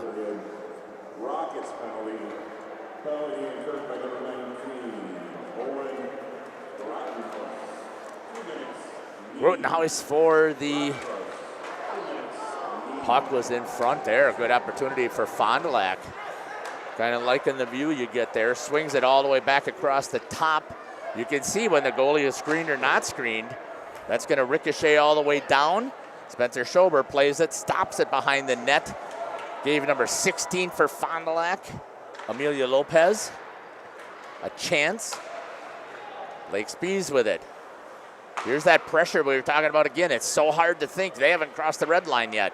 The thing is, Fondy's trying to content going back and forth. You Yeah, want to why? get your skates and go north. Get the puck, go north, make them come to you. Once they come to you, that means it's a 4-on-3 somewhere else on the ice. Yeah, that's what I don't understand is why they were allowing even the time to tick away. Plus, you're on your skates. You got to be getting a little tired out there. Comes out to Aiden Hefner. He looks across the blue line to Tyson Craig. On the backside is Blake Spies, ricocheted off the pad of Owen Diebert. And we got to call it out here, too. I know we're talking about how great Spencer Schober is doing. What about Owen Diebert here? He's made some great saves. I mean, right there in the corner, Neenah's outnumbering the puck on the penalty kill, and that just can't happen if you're on a power play. You always want to outman the men on whoever comes in. Neenah's sending 2 here. Well, Fondy should send 3, and they are. Yeah. But again, it's tied up there nicely. They're down to 7 seconds, and they've only had 1 shot on. Tries to hammer it through again. Diebert turns it away on the pads. Comes back out. Skating with it. Nice pass. Hitting number 419. Spencer Schober says, my guys are tired. What a heads-up play by Spencer Schober. Just smart play there. I mean, Grotenhouse just couldn't get a handle on that pass. It was a little bit too hard for him, I think, but they timed it pretty well. Ty Labs hit it right on. Fondy's got to be a little aware there. I mean, you got to be aware of your time. It's that situational awareness, how much time's left. You got to be ready for a guy to come out of the box like that. Yeah, you didn't hear the slapping of the stick, which you almost always hear. So, ooh, hello, Peyton Umentum. Shot. Good job there by Eli Stewart. Picked up there by Ty Labs. Has it, skating with it, pitchforks it. Off of the hand, it's going to be offside. It's got to come back on. Does. Was Cooper Zinda. Coming all the way back. Off of the boards. Get a chance to take it in the zone. Neenah into the slot. Missed. Slamming on the brakes is Peyton Umentum. Giving it over to number 25, Maddox King. And that's going to go in on Diebert. And we're going to get a whistle. Here's my one thing, 2 cents I'll say. Neutral zone play for Fondy. They're getting a lot of their forwards into the middle of the neutral zone, but the thing is they don't have a guy swinging back and giving support to the D, so Neenah's outnumbering the puck. They're sending 2 every time. I mean, your D got nowhere to go with the puck. They're trying to make a hinge pass, and the guy's going north, and they have nobody to give the puck to. Yeah, I'm noticing that same exact thing. They are just forechecking so hard. And they've got very active sticks while they're doing it to take away that passing lane. There's an example right there. Tyson Craig was collapsed on by 2 players. And where are they coming from, Justin? I mean, it's hard to say, but it just seems like there is always at least 1, maybe 2 Neenah players around the puck. Oh, that's got to be a check from behind. Yeah, that's a retaliation play right there, actually. That's going to be a major issue. Spencer Schober got to the bench in time. Again, that's a great hustle play. It's going to be on Carter Simonson. So Simonson got laid out by Dianovich, actually, in the open ice along the boards. It was a clean hit. Yeah. And Simonson's getting talked to by the linesman here. He just that's because he slammed his stick and he's making some comments. And This is straight in the numbers, my opinion. This play does not belong in hockey. Probably should be a 5-minute major, but I would say you got to call the check from behind now. If a check from behind, I think it is an automatic 2 and a 10, maybe 5 and 10. USA Hockey, I know it's automatic, actually match. It's a 5 in a game, automatic for head contact and that. But NFHS is a whole different rule. There's your 5 minutes. So he'll get a 5-minute major, and I don't know if they'll have someone have to serve.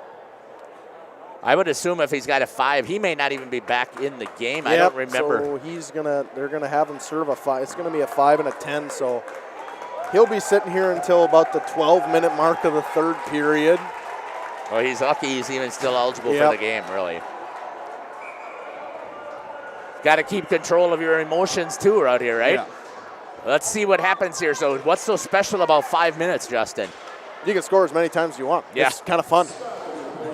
This was my favorite kind of power play. Yeah, you can work it around, score as many goals. What good what work. a play. Blake Spees just sailed it over the top of the net. See if they can set it up again. Tyson Craig down towards it, trying to knock it out of the air was Umentum. Neenah grabs it, knocks it back down, and hustling to get there first. Oh, what a good forecheck there. And fighting to get to the puck. What a play into the slot. That was number 26. Chase Collins has possession of the puck. Rips it around, going in to pick it up this time is going to be number 25. They just changed positions. Ryan Johnson. Tyson Craig with it. This again where Fondy needs to get more guys back when the team's pressuring like this. I know it's your set power play breakout, but sometimes you got to break up the set power play breakout to get the puck in the zone. Right. It's going to be turned over right away and sent down the other end by Kelvin Zinda. It's one thing that's different that Springs runs is, and they've always run this. We ran it when I was in high school. We send 5 guys back, and you have 5 guys swinging with you, so everyone's back, and you're able to get up the ice in a hurry. Yeah, it's almost like they're protecting against a breakaway on a shorthanded, which, yeah, I get it. You got the puck still for .335, but they've had 0 shots officially on net. First one sailed. There hasn't been anything since. Swinging it back over here. Connor Clapridge with it. Shot. Diebert pops up in the air, lost it for a second, and then gets a hold of it in the corner. Clapridge brings it back out to the blue line. Emilio Lopez holds it at the line. Just waiting to eat up some time. That's number 27, Parker Zeebel. Lopez over to Clapridge. Back over to Lopez. Steps down to the top of the circle. Pops up straight into the air, into the glass. Good block there by Neenah. I mean, did that come off the netting? Yeah, it did hit the netting after it hit the netting, then the glass. Good block by Neenah in front of the net. Another thing for Fondy there is they're really slow at setting up, and they're not too rushed, and they're not really. I like the patience. It's just the passes have to be crisper and harder, and trying to get it to move around a little bit because Diebert hasn't had much of a difficult, maybe 1 or 2 difficult shots he's had on him the whole game. Been continuing to fight him off, though. And again, I'm going to say it's the good defense that's been taking place here also by Neenah. Knowing that he's got to make the first save. Back out top. Blake Spees with it. Has a chance. Swings it over to Tyson Craig. Craig with it. Shoots. Tried to get the tip. Wasn't there. Comes back out to the boards. Swinging across the top of the blue line. Working it in. It's Caden Umentum, swings it over to Aiden Hefner from Blake Spees. Down to Tyson Craig, in front with a tip, and they were too close to him. He closed out a nice job there by getting out towards the top of the crease. Perfect goalie play there by Owen Diebert. And we're down, Justin, to 2:10 on the 5-minute-er, and I think I only counted 2 shots on. Yeah, I mean, the puck movement on this setup has been very good, but here's the thing. Look at that. Neenah, 2 guys on the puck right away. Right. Fondy only has 1 guy there, and they have to reset and rim it all the way around. Yeah, so you got to be able to handle the pressure. So backside, couldn't pull a trigger on it. Aiden Hefner gets it back out front. It's going to ricochet back into the neutral zone, and now they are on a single power play. Now, that long change certainly made a difference, but Neenah was able to get back into the play. Because that was the first time they had to change. Shot in the back of the net, and the goal is scored by Connor Clapridge for Fond du Lac. Great work there for Fond du Lac. Clapridge shoots it and scores. Bar down, yeah, an baby. assist from Blake Spees. You think that's who it came from? I couldn't see. It was him in the corner, I believe. Nice it's goal. A great pass. And right there, I mean, that's one of those things where I said, Fondy, you need to get it set up and move the puck quick. When they started to move the puck quick, they got more chances. They end up with 4 shots in the power play so far, but you still got 1:29, and you can still score as many times as you want. Now is the time to put the down, right? Get the hammer down. Don't lay back.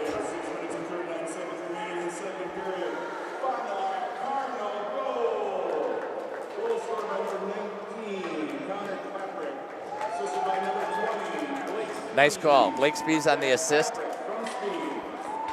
And good goal for Fond du Lac to get back to even, which means that now it's a different game. Yeah, and I mean, this aggressive penalty kill actually kind of got caught there. Yeah, they were did. running around a little bit, and they left lanes in the middle of the ice open. And that's what we talked about also was the weakness to that aggressive attack if you get caught. If clean passes, see, that's not a clean pass, which gives an opportunity for him to close. What a reverse hit there by Emilio Lopez. Coming in right away. Comes back out to Clapridge, who scored from the top of the circles. Comes back to him. He's looking again. Backside Spees hammers one right into the chest of Owen Diebert as he pushes out. Puck is sat on, comes back out as Neenah again puts that pressure on there. Two-person chasing the puck. Picked up there by number 8, Kelvin Zinda. And they're going to keep possession this time. 10 seconds. They got numbers. Comes to the high slot. Shot. Spencer Schober with a save and follows it all the way along as Neenah came after that, and out of the box now with the penalty. Number 45. Served it, yeah. Umil Darwich made the serve that one. What a great save. Nice what a job great there move by there. Spencer. With Ben Carey again, and the birthday boy made a great move inside out, came back to the inside. Schober stayed right with it. I mean, Yeah. Carey got in too tight. That's one where you want to pull it to your backhand. Schober just made an easy chest save. He is following the puck really well ever since that one went in. I think that he's been dialed in ever since. Been more aggressive. And this is more aggressive than I've seen him play in general. I've seen the Cardinals a couple of times. That hasn't been Spencer's MO was to be that aggressive. He would just square up and take the save, and obviously leaving no decent rebound. Right? Oh, What a great reave there stick. by Aiden Hefner. If he doesn't get that, number 26, Chase Collins, is in the zone with the puck. Tyson Craig rubbed a little bit there by Ryan Johnson. So Neenah with a little bit of sustained time, banks it off of the boards. That's going to come all the way back for an icing here at 4:20. That's the one thing at this rink. That's one of those things right there where Neenah's not used to a rink like that. Defenseman tries to stay along the wall. Well, here's the thing. There's a lot of room between the dots and the wall.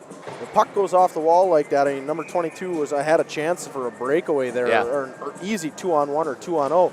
That's a play that St. Mary Springs seemed to make a lot tonight, and Fondy did not. Odd man rush coming here. Spees with, a saucer pass from Drake Dianovich over the top. They had the odd man rush there. Yeah, another one here. They do. Neenah gets on it and clears. That's not a very good save by Diebert, but the defense is there. Now it's coming back the other way. 2-on-2. Following the blocker was number 20, Mark Sutton. Into the slot. Stepping up and holding it. It's number 15. Oh, I don't know that came out, Justin. No, I don't think Neenah's bench is even arguing this one. They're all kind of looking at it. I think they think that it went out.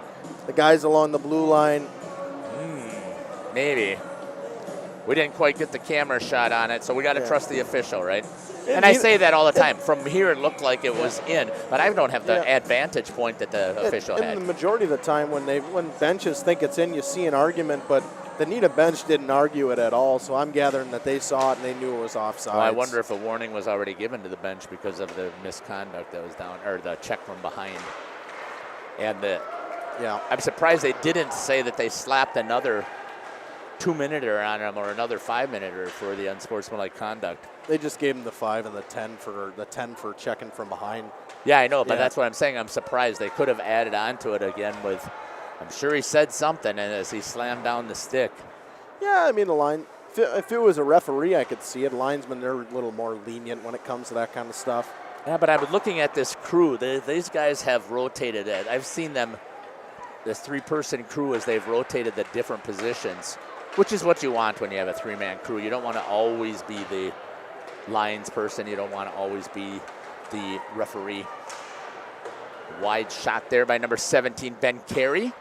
Held in by Neenah. Carey with it. Ooh. Gets rubbed a little bit there by number 22, Eli Stewart. A dangerous play there by Stewart. He kind of looked like he stuck out a chicken wing a little bit.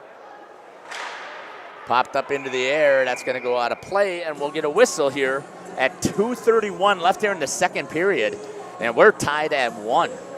It's been a lot of a different period than the first period. It's been a lot, the last, I'd say 5 minutes have been a lot of odd man rushes back both ways.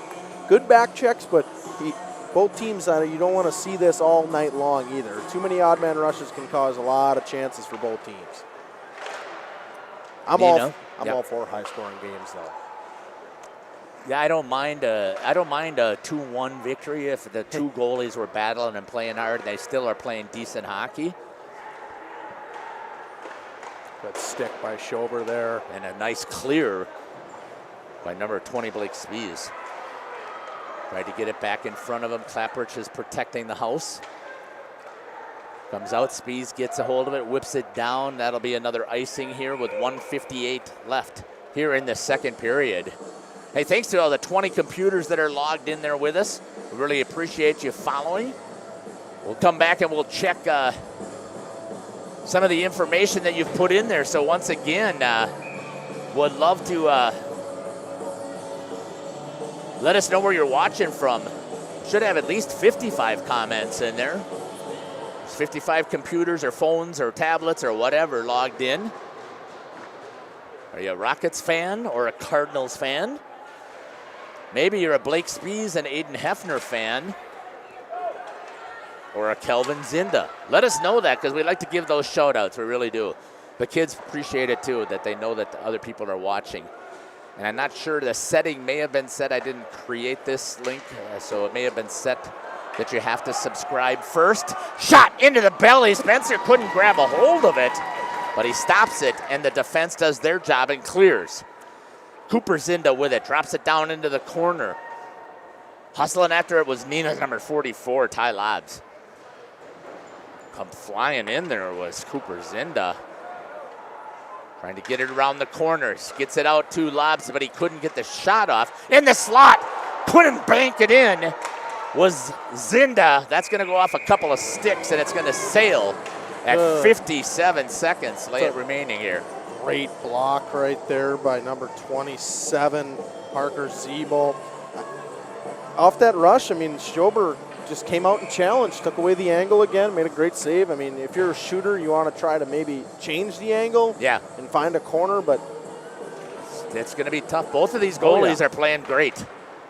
And when we've talked about it before, you have to have a hot goalie to ride yourself through a tournament like this, as well as getting ready here for the WIA playoffs, which is the reason why this was initially set up, to prepare yourselves for that tournament that's upcoming.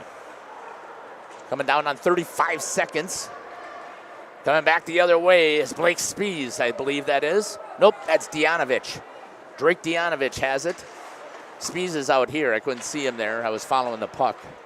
I was puck watching. Aiden Hefner tried to get in the slot. Ring-a-ding-ding. A couple of ricochets back and forth. That would have been something. Tyson Craig holds it in there. Following through with the check is 23, Gus Sweinholzer. The officials are really letting them play now. Yeah, I don't know that there's...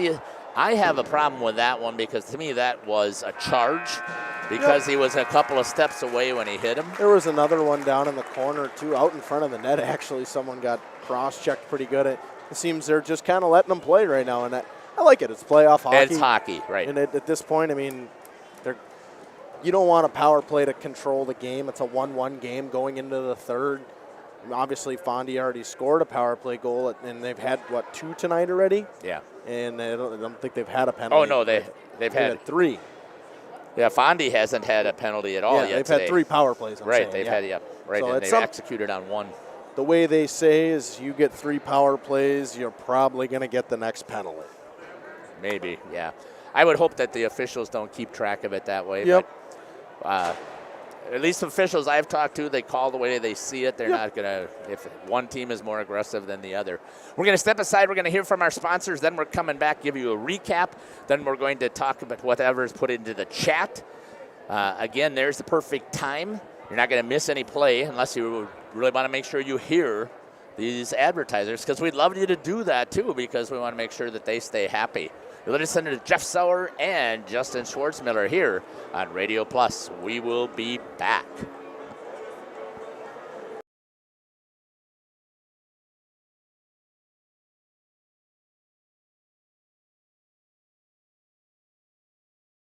The youth sports, right? We support youth sports in all of our communities, sponsoring teams, booster clubs, and then really supporting the schools with some PTO activities where we'll donate to the PTOs as they need. We help sponsor a new playground for one of the schools in Fond du Lac. There's different things that we've done, and I look forward to our ability as we grow to be able to increase that exposure and that opportunity for us to give back to the communities.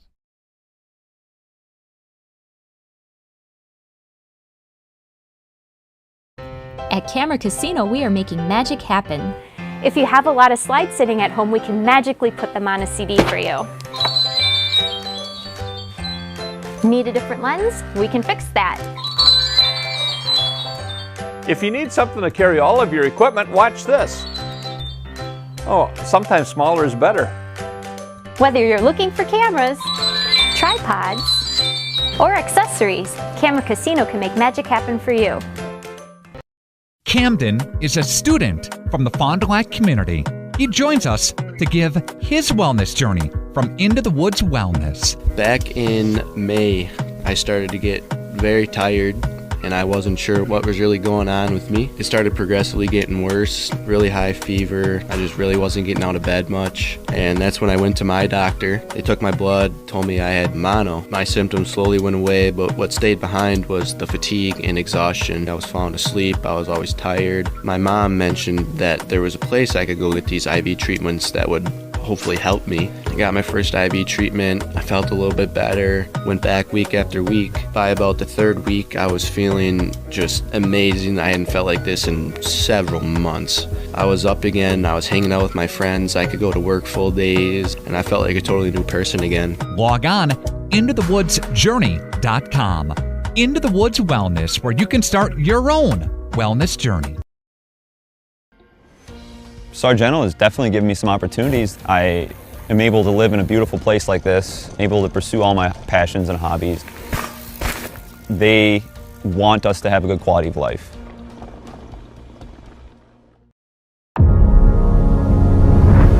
Here at International Paper, I've gotten much more experience than I have elsewhere. I've seen more in the field than I have anywhere else. I started from the bottom and I've worked my way up. The people's what make it great. Nobody wants to see anybody fail. You want a job to where you can display your skills, they can be valued, you can move forward based off your own ability and your ability to learn more. That's IP. Since 1933, you've come to trust Spies Painting for painting, sandblasting, and equipment restoration.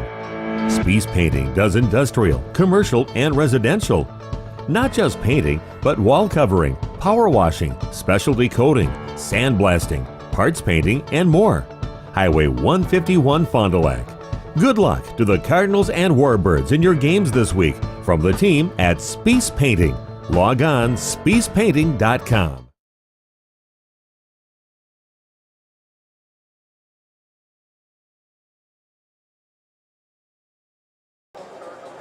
Welcome back here to the Fond du Lac Blue Line. Trying to get a battery pack switched over here, so we'll see. Justin, yeah, we'll just put it back together. You got the extra battery in your hand. I'll give you a quick review of what's happening here. Let me see if one of these will hold that. I think it's a light enough.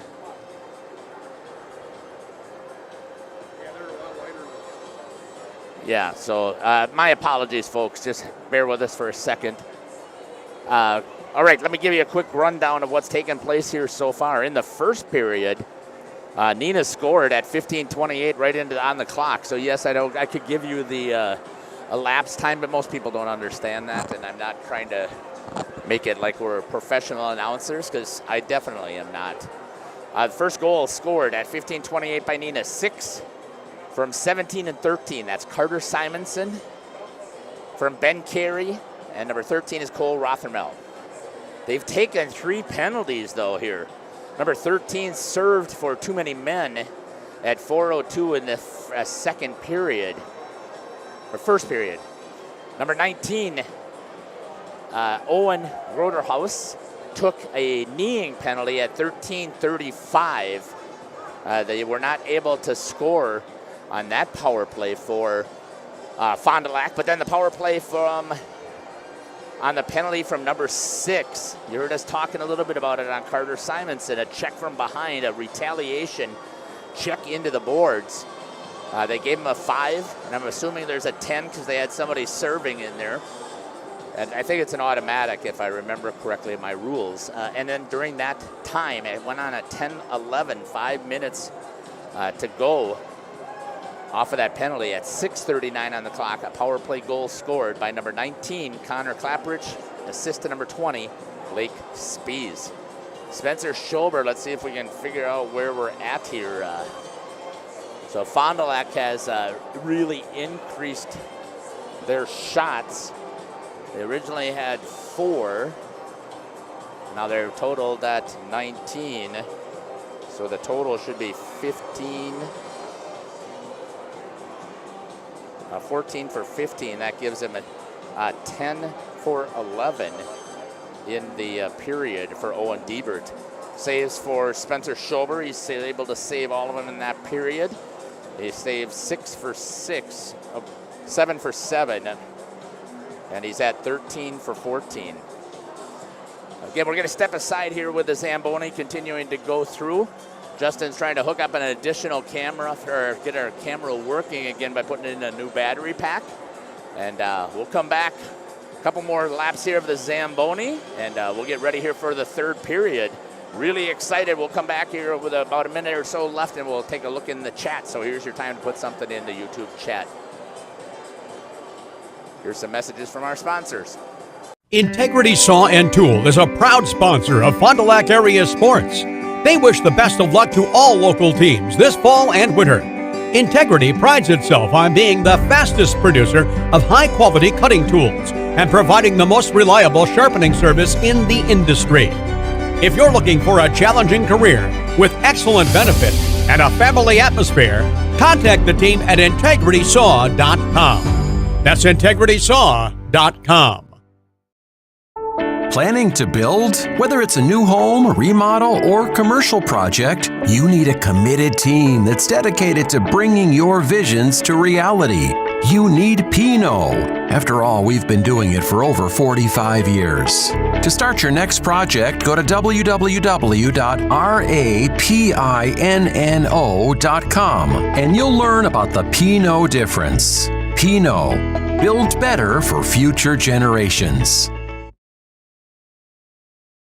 Today's game is brought to you by Edward Jones and these area Edward Jones financial advisors.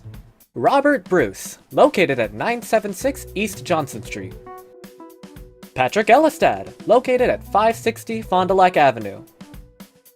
Matt Moses, located at 68 North Main Street.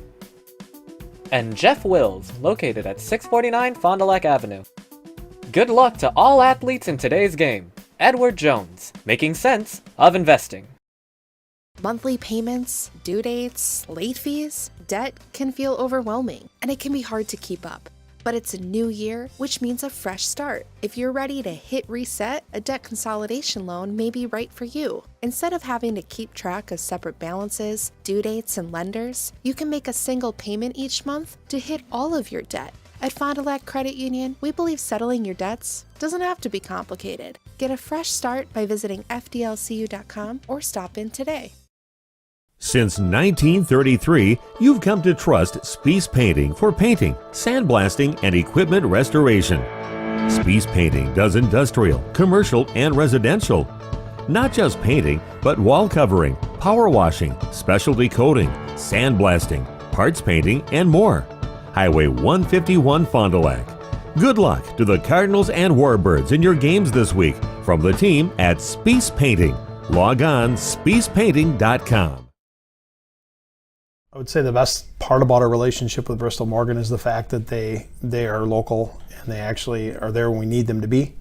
They're very responsive, and they do a great job for us, so we keep coming back. I mean, you need a lending partner that's going to be there when you need them. We've had a lot of growth over the last 15 years, and specifically in the last 5. Bristol Morgan has always been here to help us find our way to that next level.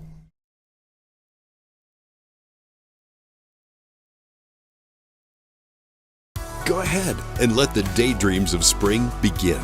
Shop the auto show sale at Holiday and explore all that's new from Chevrolet, Buick, and GMC. Say yes to enticing sale offers, get more for your trade, and experience Team Holiday's genuine guest care. We earn the trust of drivers from all over Wisconsin by following through and going the extra mile. It's what we do. Find yours and discover the difference at Holiday Automotive Fond du Lac. It's worth the trip.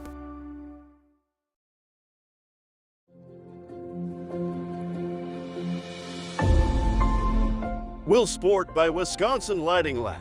Sports lighting and control systems made in Fond du Lac, Wisconsin.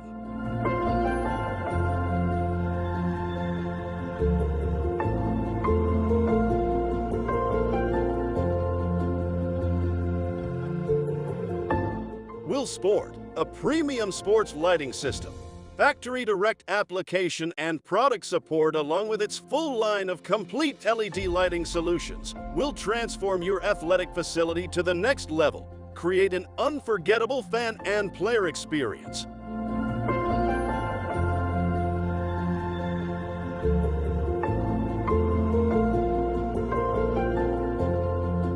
So get started with upgrading your outdoor or indoor sports venue.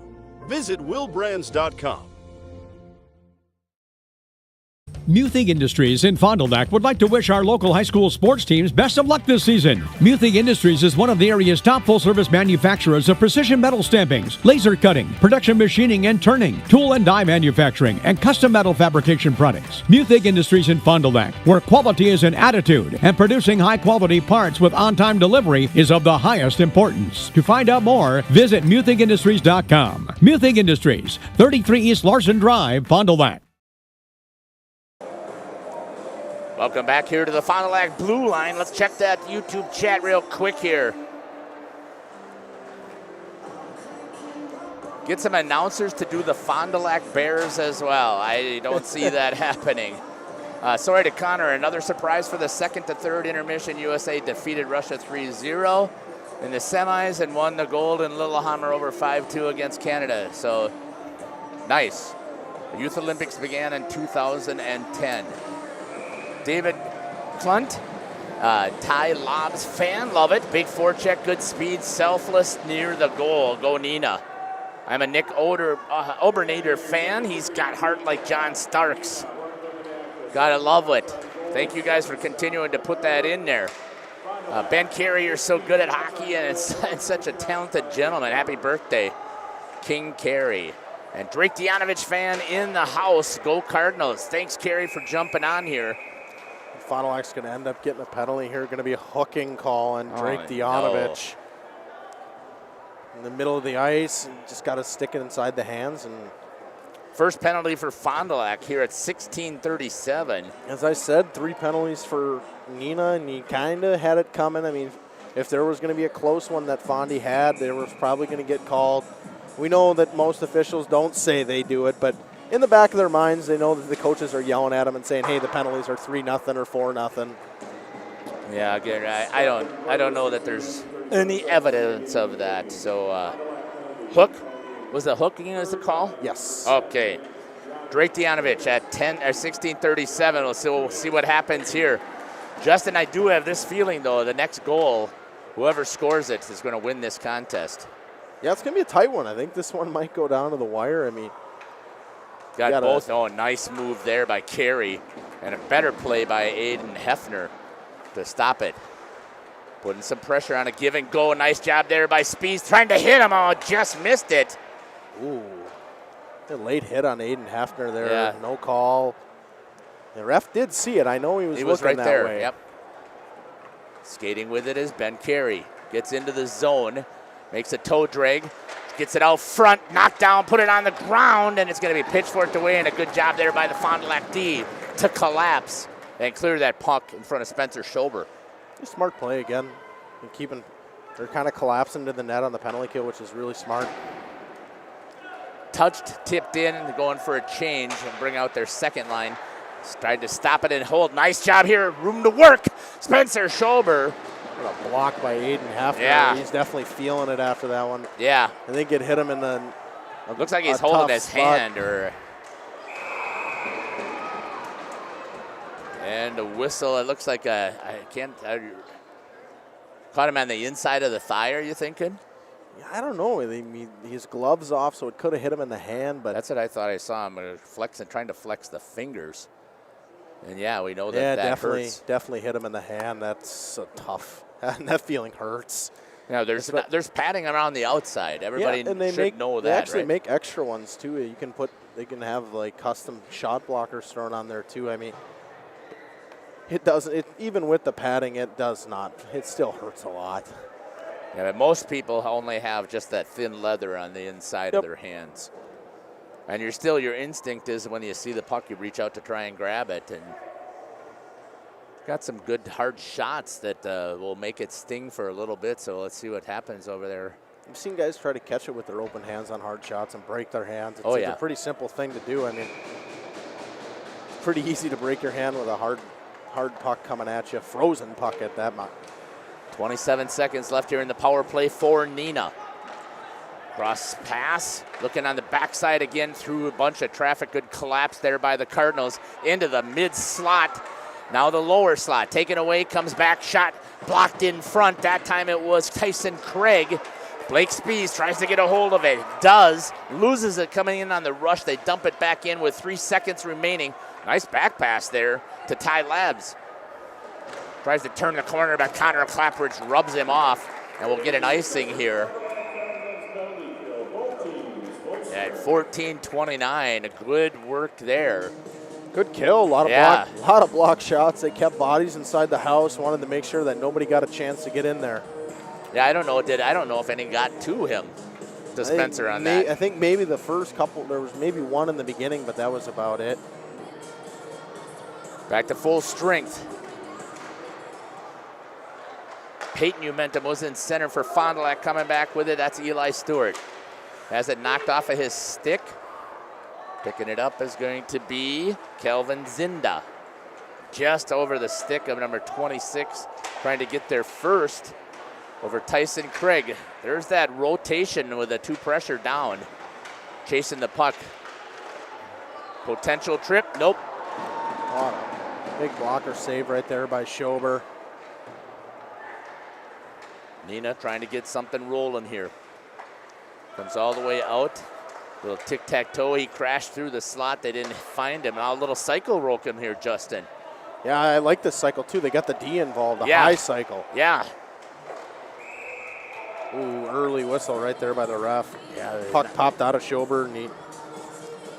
I think what was a little bit more of an issue was that I think that was number 26 who came down and slapped his stick right on top of the trapper. Quest Interior scoreboard says it's 1-1. 13:39 left here in the third period. And my money is on whoever scores the next goal will win this game. Drake Dianovich. He's got all Neenah players around him. Owen Dieber grabs it up at the shoulder. Yeah, I think that one might have caught him in the neck, huh? Yeah, it's that tough spot where it's like your collarbone area on goalies. Even with a neck protector, that's a really tough spot to get hit. I don't know that he even has a net. I don't see it there. Even if it's just one of those where it's like right up here under the bone. Right on the clavicle there, yeah. And that's it. Yeah, I know Caleb even said that was the worst spot to get hit. Even if you wore a neck protector, the puck's still going to, it's not going to hit you as hard, but it's still going to hit you there, and it does not feel great. Yeah, it's still going to make those nerves sing. So we'll see what's going to happen here. Trainer's waiting to get escorted there by the official. He's saying no. He's trying to stretch it out. Yeah, see, I don't see the flap there. I don't see. I don't think he has the plastic neck protector, which was a requirement in. I can't remember what league we were in, but that was a requirement that you had to have one. They also lost the puck too. It was in his chest protector. That was part of the time. Part of the reason they were looking around in there too. Oh, so it went all the way down. Okay. Yeah. Yeah, and it's hard with the padding on those chest protectors because you're trying to get the shoulders square because you don't want a round spot to ricochet, right? So when it catches you there, it stings, and there really isn't much protection that you can use for it. Here we go, starting back to live action. Face-off down in the zone. I think that was number 8. Now they're going to toss the center. Nope, they're not. They're going to let them get away with it. That's going to be Ben Carey against Blake Spies. Knocked down. Now, it's hard for me to say right now, Justin, who's got the better defense. This Neenah team's got a big defense group. I mean, their forwards are I would say smaller in stature other than that Ryan Johnson line, but Neenah's D has been pretty shut down. I mean, they've not let a lot of stuff get in the middle of the ice in 5-on-5 play. Fonnie's done a great job at clearing the house and blocking a lot of shots. Yeah, that's why I'm saying I'm having a hard time figuring out which defensive end has been the most solid. Because they both have been, and both goalies have been battling hard here. I would say that Spencer's had to make a couple of harder saves. Aiden Hefner with it for Fond du Lac. Rips it off the board, gives it to Drake Dianovich. He loses it. Picked up there by number 23, Gus Weinholzer. Looks, does a little bit of stick handling, cross the crease. Tried to get over to number 13, Cole Rothermel. Spies is going to drop it in and see if Dianovich can get there on the forecheck. Both guys got there first, but it's going to be taken away by Mark Sutton. Neenah trying to break it out. Good step up there. Oh, Connor Clapperidge had a play. Trying to get it out of the zone. Right back to him. A little give and go. That's going to be Ty Lobbs trying to turn the corner on Clapperidge, and he sealed that corner really well. And it's going to squirt back through the neutral zone. That was dumped back by Neenah, trying to get that pass out there. And it was a good pass. They just it didn't connect with a stick. Or at least let's put it as the right idea. Clapperidge puts it into the corner as he saw his couple forwards were stuck down deep. And I think that's Peyton Umentum. And number 25 is Maddox King. Picked up there by Neenah. The Rockets underneath the stick of Mark Sutton.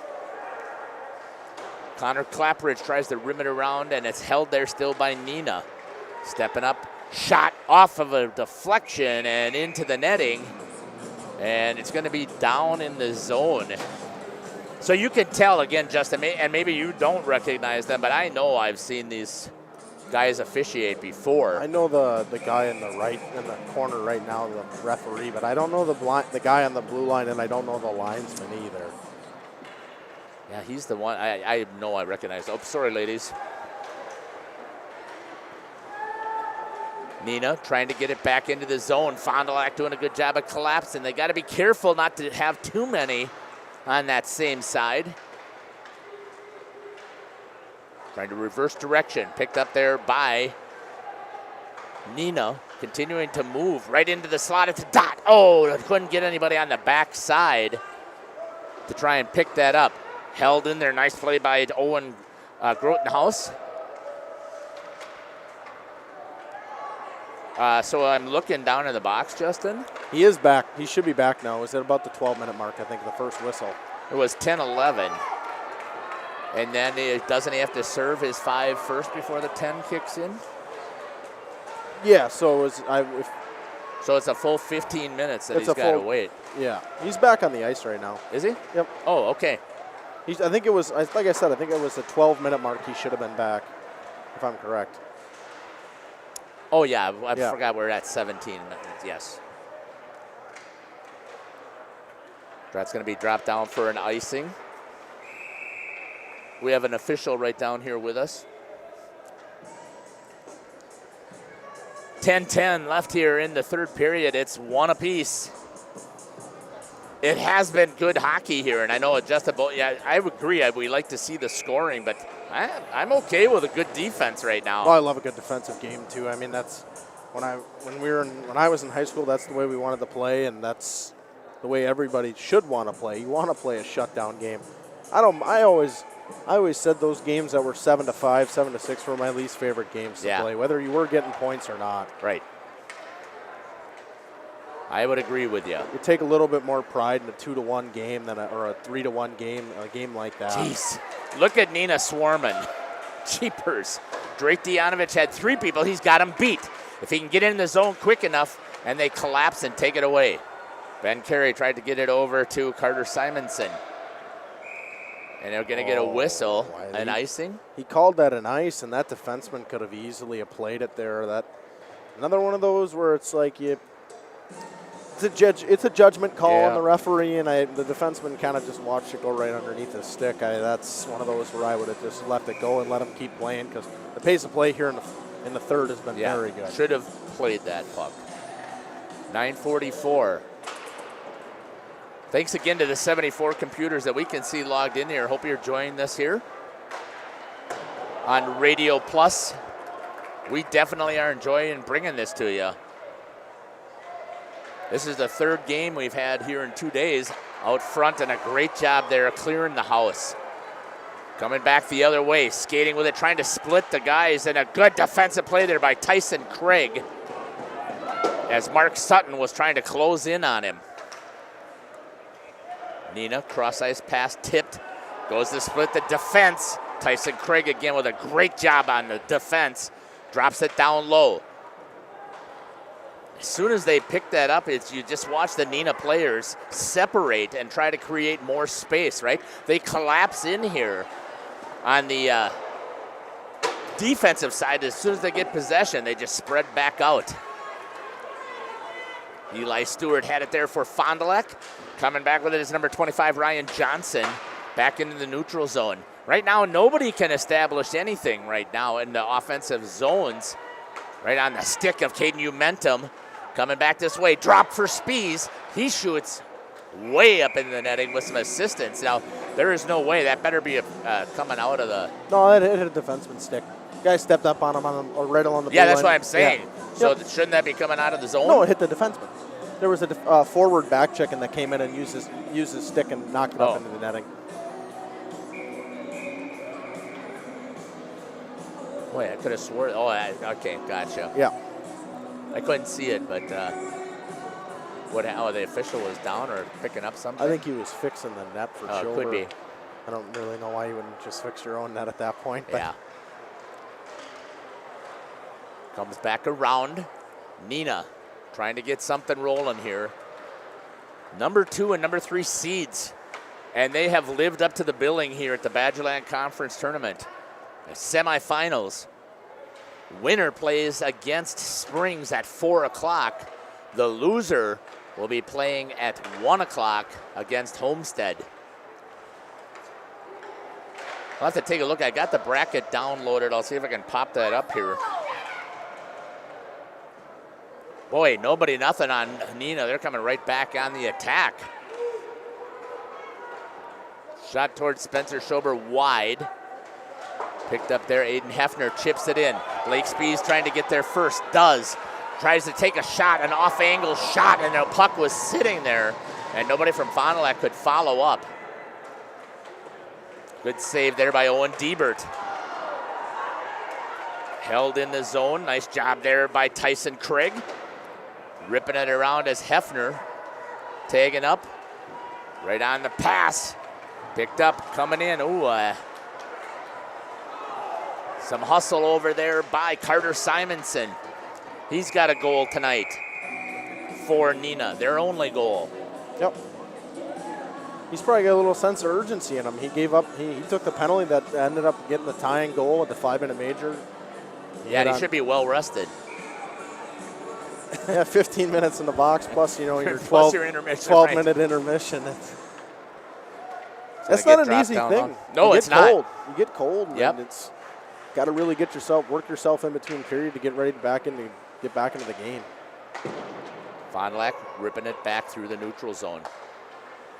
Neenah coming back with it. That's Simonson.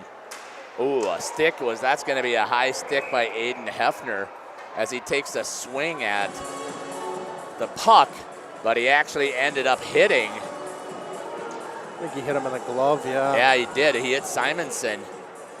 And I know he's not happy with the call, but I think it's the right call, Justin. He called a high stick on him. It's the right call. I mean, he hits someone in the head at any point. I mean, if they hear it, they're gonna. And even if they see it, they're gonna call it. 6:36. Oh, they're saying that's a late change. Can't change. They're going to force Spies to come back out. A high stick. Thought that's the motion he made. Let's see if that's what they called. It was. He showed that.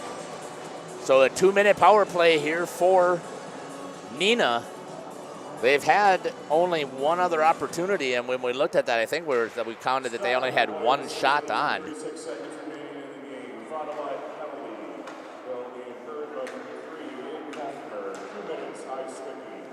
Yeah, he took it. Yeah, again, he was trying to knock the puck out of the air, and he hit him right in the hand. What a save in the middle of the ice on one-timer. Schober standing strong, coming out in the top of the circle, making that stop. Neenah working it around a typical umbrella, correct? Yes, 1-3-1. They come out of the corner a lot, and I like that play. Oh, popped up into the air. Spencer got a shoulder on it. I don't know why he was scrambling there a little bit. It looked like he's kind of caught an edge a little bit. Yeah. Back into the zone again. Neenah trying to get something set up. Oh, that's Connor Clapridge says no, thank you. Bad call. Yeah, I'm not agreeing with that either. He played it. You think he's going to get the whistle? Oh, he's going to give him a charge. Oh, Sarazen is not going to be happy with that one. If anything, I think that was a board. He was a little bit off the boards, but that's a bad call. At this point in the game with 5:40 left, you're on a penalty kill already. Yeah. But let's put it this way. Number one, the official sees it, got to call it. You can't let something go. And why are you putting yourself and your team in a position to do something like that? I just think, that's physicality. That's hockey. And that's just a good play. And now you're set up on a 5-on-3 here in this. For a minute 3. Neenah, you want to get up into the box, basically. They're going to wait it. They might hold this up a second because he's got the penalty on the wrong side of the board. No, they'll just leave it, I guess. There you go. Let's see what the Fond du Lac defense can do here against the Rockets. 5-on-3. This is where you want to stay really disciplined within your triangle. This is a big thing. Some teams run a 1-2. Good job by Spencer. Oh! A quick whistle. Nope. Good job there. Yeah, I would think it was a quick whistle. The puck was kind of bouncing a little bit. I thought he had possession, and it was the hit with a stick on him that knocked it through. So you explain your typical triangle. You want to run a 1. It's always a 1-2. Some teams run a 2-1, but you want to some teams rotate just the guy up top, just goes side to side. Some teams they move up and down and side to side. And like Fondy's doing here, they're going to go up and down and side to side. Shot on Spencer off the helmet. Net must come free again. Oh, they're going to say. Outside crease violation, I think he's calling here. Boy, oh boy. That's an interesting one. They've changed the rule. You don't see a crease violation very often at all. No. So a face-off outside the zone, not all the way down. For being in the crease. Yeah, and a rare call. Well, because they've changed the interpretation of the, which I hate. I'll tell you as a goalie dad, I hate to have my son sitting in there battling on top of the crease and you got somebody who's trying to knock him over, slashing at the puck. I think it's I don't think it's safe for the goalie. Does it add more scoring? Great snag there by Spencer Schober, reaching out, and there's still 26 seconds on the 5-on-3. It's got to be a little lonely there in the box. I mean, your two of your captains are in the box right now too. I mean, 2 of your better players, probably your best defender in Hefner too. Tyson Craig trying to get it out. Gets it out of the zone. It's going to be picked up there by Kelvin Zinda, and the Neenah's going to try and get rolling again. The triangle is your defensive position here. They got Spies up at the top of the triangle, closing in. Oh, I don't know where that ricocheted from. I think it hit the post. I couldn't hear the ring-a-ding.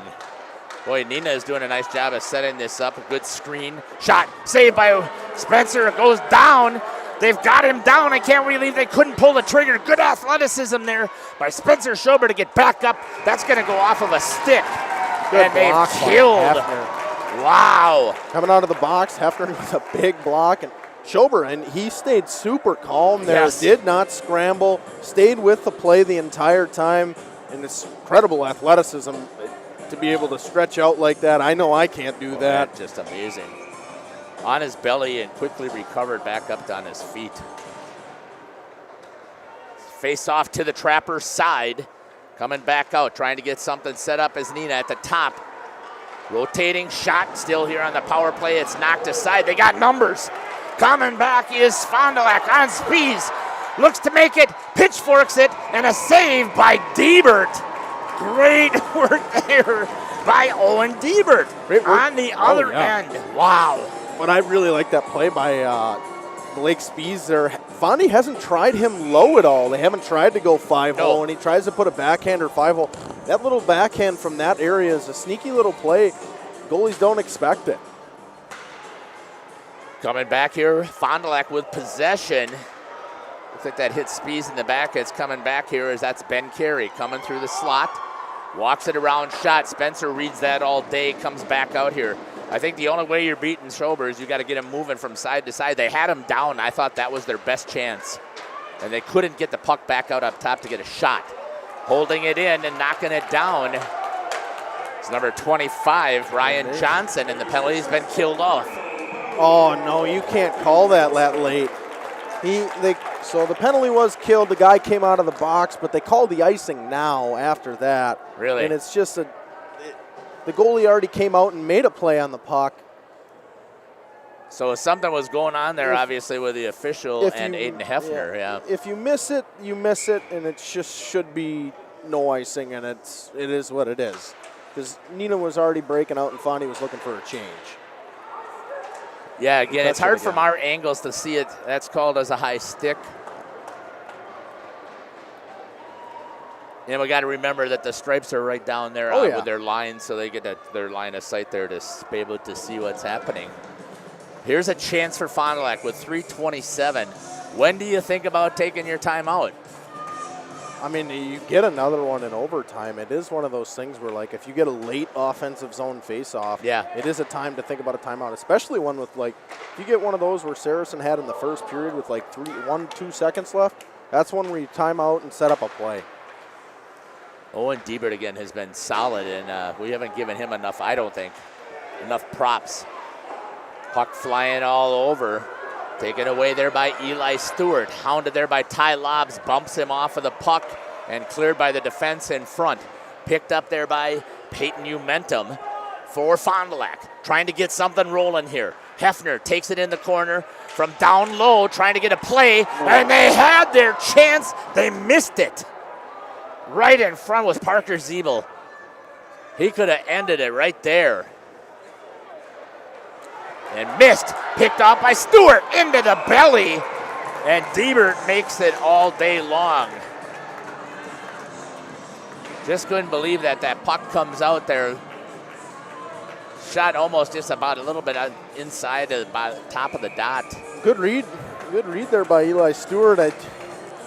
Not much of an angle there. No, there wasn't. It was a great play by Diebert to come out and challenge. He came out and challenged all the way to the top of the crease, took away every angle. Good stick there because crashing was Tyson Craig. And there's that play again stick that they're looking for. The Klapperick all the way down to Craig in the bottom. It's a great play. Good face-off win, too.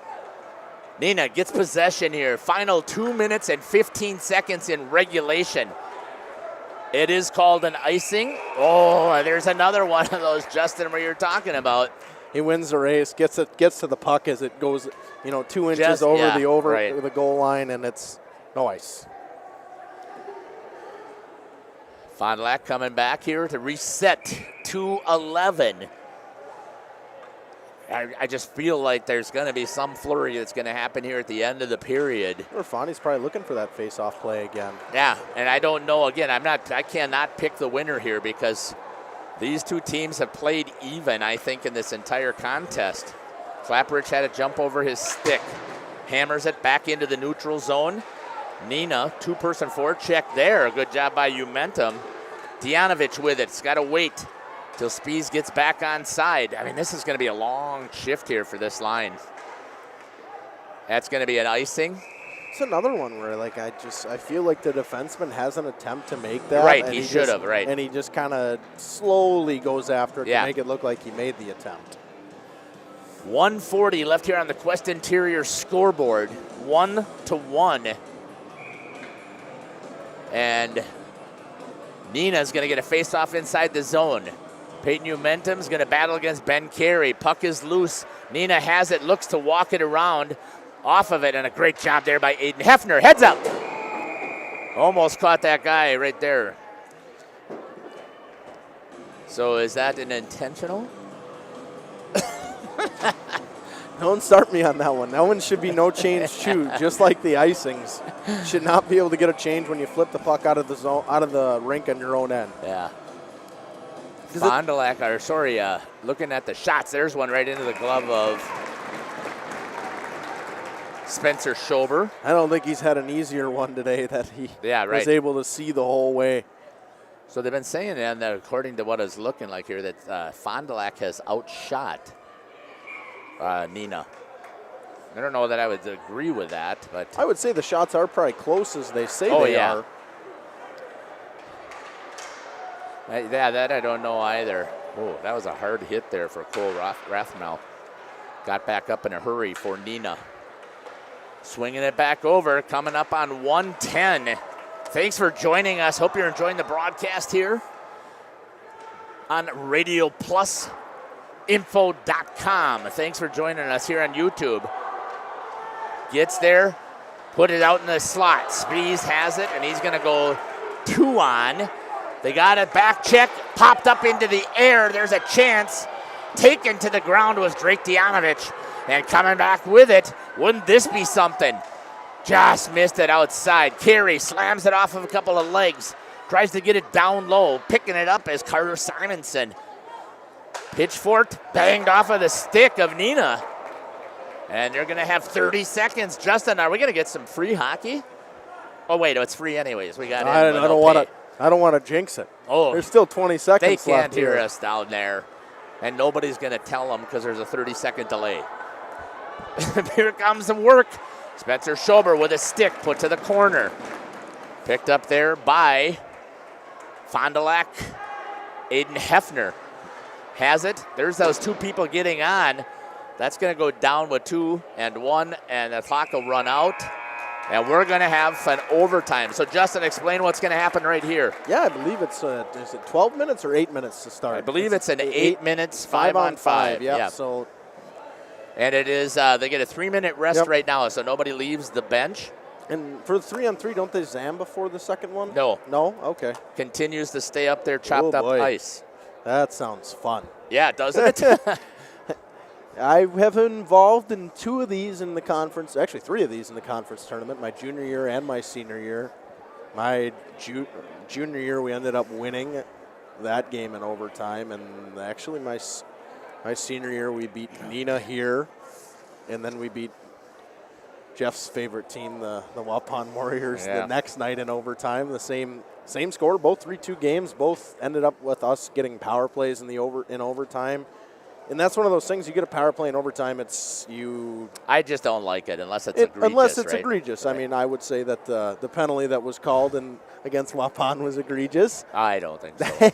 But I would say that this right here is the best, the most fun hockey is. Right. When, especially, I mean, I well, love. It depends, right? If you're a forward, yes. If you're a defenseman, yes. If you're the goalie, no, thank you. I love 5-on-5 overtime, but I mean, in my opinion, this is a conference tournament. I think they should go full 5-on-5 tournament, or even obviously you could last for a long time, but 3-on-3 overtime.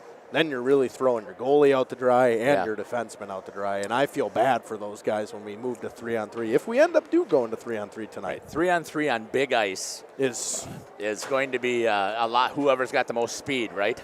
Yeah, we ended up playing Marion here on 3-on-3. And it was like, you get out there for a minute and you're dead. Yeah. If you're going down and back, there's just, I mean, the one thing I'll say is the top guns from both teams, they're pretty deep, so Both teams have been playing a lot of players tonight. Guys, they've been pretty much, I'd say, rolling 3 lines for both teams tonight, and that keeps your players from getting tired.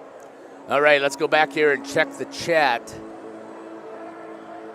Glad you guys are putting stuff in there, but let's stay focused here on the hockey, please. We got Rocket Rogers, go Cardinals. I'm assuming that's the Cardinals. Tony Zauer for Fond du Lac, gotta love it. A couple of other comments in there. So we scroll down there. Joe Davala, Chad Obernader for president. Okay, great goal by Neenah there. Tony Zauer is the best scoreboard operator ever. Okay, back to hockey. 5-on-5 for 8 minutes.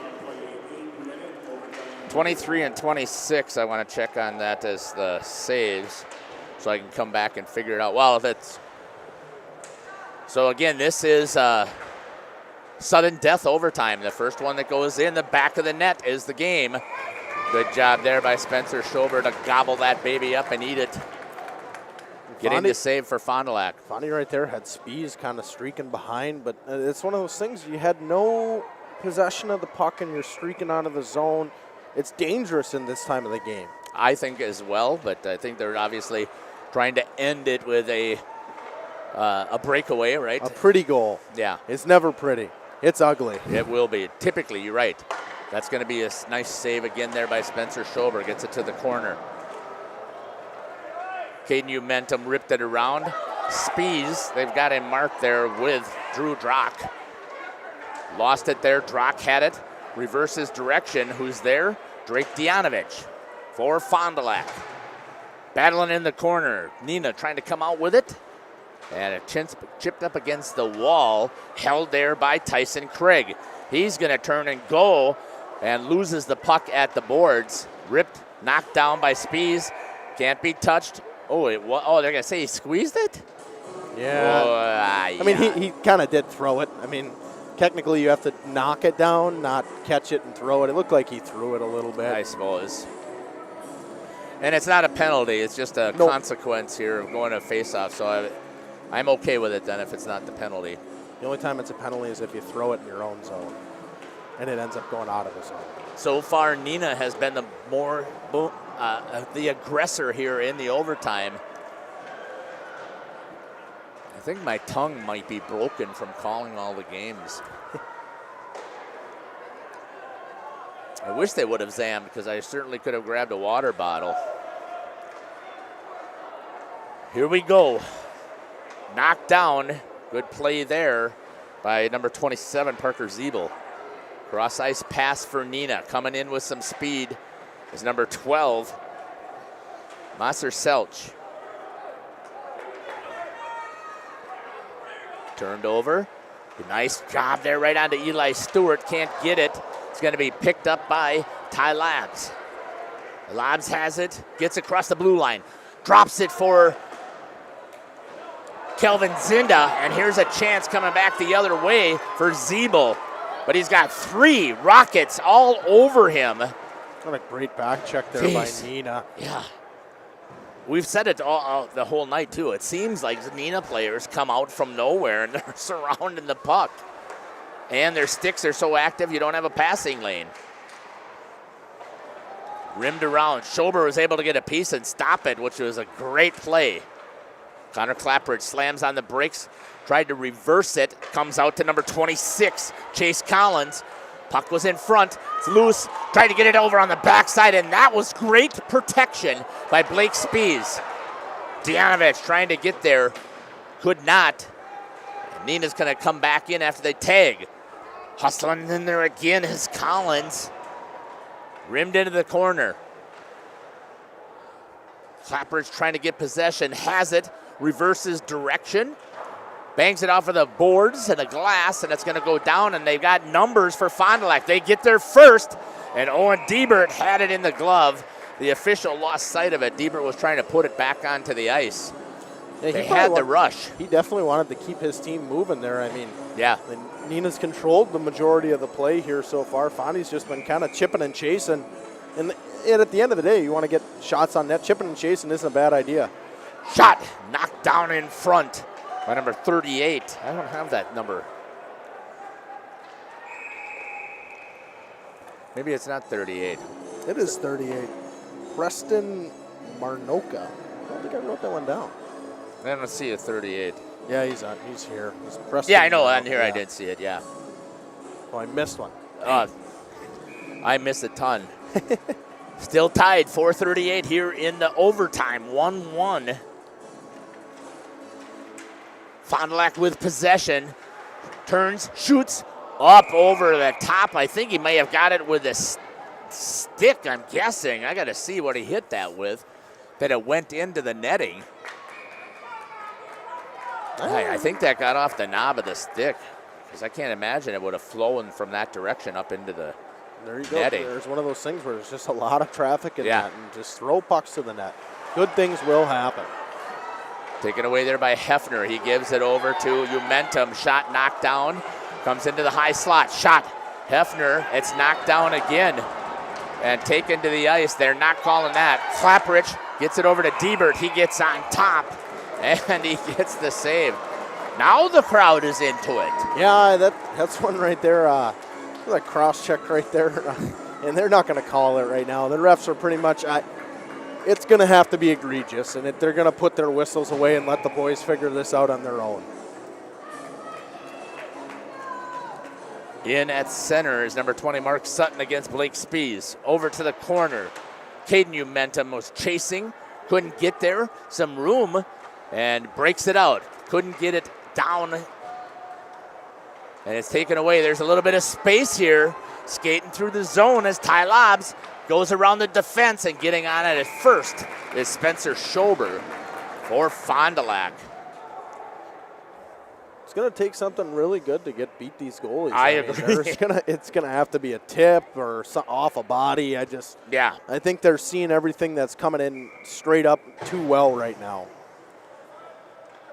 Once again, thanks for joining us here. What an interesting game here in the semifinals versus number 2 versus number 3 here in the Badgerland Conference. Ricochets off of a stick. That was one of those possible cheapies, right, that you were talking about before, Justin. Or dirty goal. They're never pretty. Yeah. The overtime winners, I mean, they're never the ones you want them to be.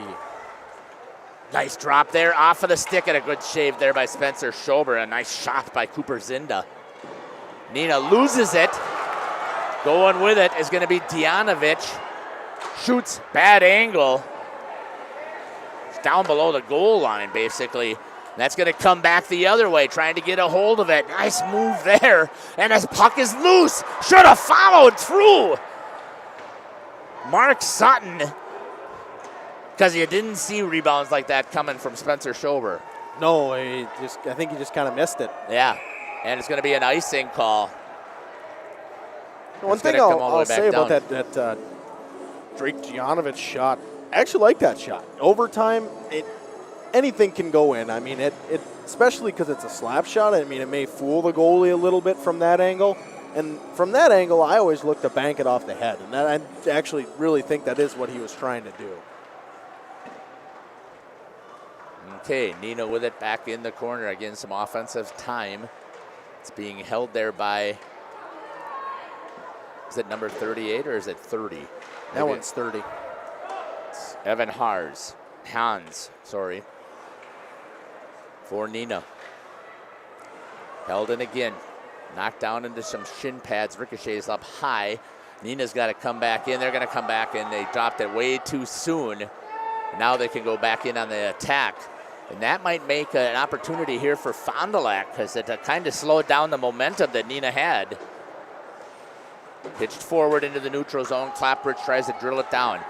Banked clear. Aiden Hefner with it on his stick. He's going to try and rim it around. Look at that bounce. Diebert stops it. And then I'm not sure why it was so hard on that shot, but that rip around. Ben Carey had it for Neenah. Tried to get a cross-ice pass, and there's the read. Aiden Hefner got a little stick on it. Momentum, and getting on top of it is Diebert, getting the whistle and the save. It's another one of those, just pucks kind of flying around. I mean, pucks are bouncing. The ice is not great right now. The ones that are going to go in are not going to be good because, I mean, you're not going to be able to make a lot of clean plays because the ice is so choppy. Rolling here at 140. Nice pass there, getting into the zone. Chance, oh, there's the rebound. Oh, he just missed. There was the follow-up. And Spencer Schober saves the day. Breaks speeds, goes over the top of the defenseman, and it's down into the corner. Carey banked it off the board. It's going to be held. Tried to rip it in there. Oh, boy, Fond du Lac is just not getting anything on the puck. I don't know what's going on with their sticks. Shot into the shin pads, ricochets to the corner. Oh, a basketball play. Now they're going to say he grabbed it. Yeah, I think so. Well, he had to grab it. Great keep at the blue line right there by number 20. He had no choice. He had to keep it. Mark Sutton with good jump right there. Wonder what they're discussing here. I think they're discussing where's the face-off. Yeah. Was it an intentional? Yeah. And, I mean, again, think about this, folks out there. You're jumping off of 2 quarter-inch pieces of metal. He elevated probably maybe 1.5 feet, and then has to come back down. Lucky if you don't roll your ankle. Yeah, exactly. I mean, that's just a athletic play that was there. Another smart play by Spencer Schober there. Just settle things down, get a whistle. Right now the ice is choppy. Plays want to be simple. You don't want to try to make the fancy plays. And with the ice being like it is, passes got to be hard, crisp, and on the tape. Boy, Neenah's got to be really disappointed at me because they lost in overtime to Fond du Lac the last time at their place. And maybe Fond du Lac just has their number. Eli Stewart trying to get into the zone, and a nice back check takes it away. Connor Clapper steps up and holds it in the zone. Hustling over to pick it up is Owen Roderhouse. And number 20, Mark Sutton. Battling up against there is Peyton Umentum. Or is that Kate? I can't remember which one it was. That's Peyton, number 5. Coming it back. Nobody there to stop the center ice breakout. Cross ice pass behind. Chipped up, trying to get it down low. Picking it up there with good speed. Out to front and nobody there. Lob's had it for a second. Puck is loose. Can Schober see it? And that's going to do it here for 5-on-5. Now you got to stay with us, folks, here because we're going to pick up a couple of sponsors here and we're going to come back. It's going to be 3-on-3 for 5 minutes. It might be 8. I can't remember, but I know it's going to be 3-on-3. We'll be back. You've been listening to Jeff Sauer and Justin Schwartzmiller here on Radio Plus.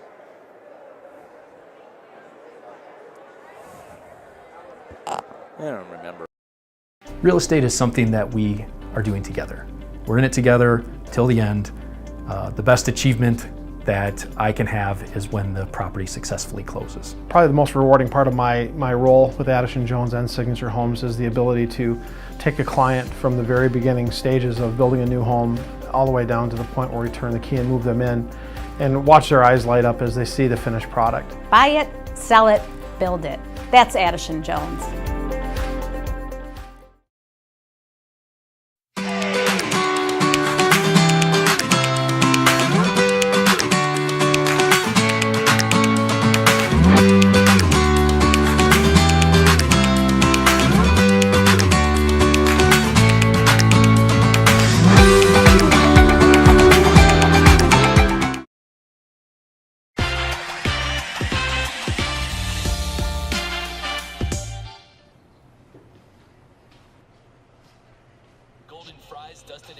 What can I do for you, man? You know what? Really craving nacho fries. You guys got any of those? Ads are working. I don't know what you're talking about. What ads? Oh, like all the pictures I put over here in your bedroom. Oh, I put that there. See you later, man. Come on. Come on, you can do it. Yeah, come on, show me. Come on. Come on. Well, come on. Come on. Yeah. Good boy. Come here. Come on.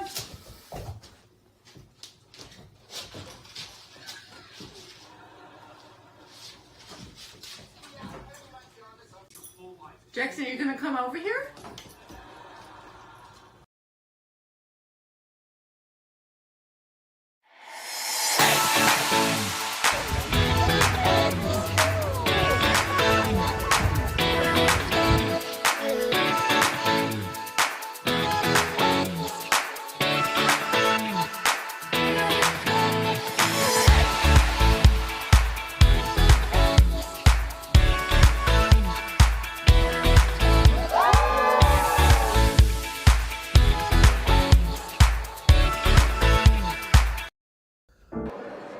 Welcome back here to the Fond du Lac Blue Line. 26 seconds left here in the intermission. It's a 3-minute intermission. You are going to see 3-on-3 hockey. And Justin, here at this rink, with the extra width and depth, I just 35, 45-second shifts. Anything longer than that, you're going to be dead. Yeah, exactly. It's so wide, and it's just the biggest thing is it's not just the length; it's the width. Fond du Lac, all wrapped up here, getting themselves all juiced up, ready to go. Neenah there. Neenah too. Everybody's ready to go. I mean, this is the most exciting thing in hockey. I mean, the NHL does this. 3-on-3 is a skill game. It is. North-south. Speed and skill. Speed and skill, right? Blake Spees is going to go in center against Ben Carey. On the left here, it's going to be Ty Lobbs matching up with Drake Dianovich. And on the D side, it's Aiden Hefner matching up against Kelvin Zinda. Neenah has it.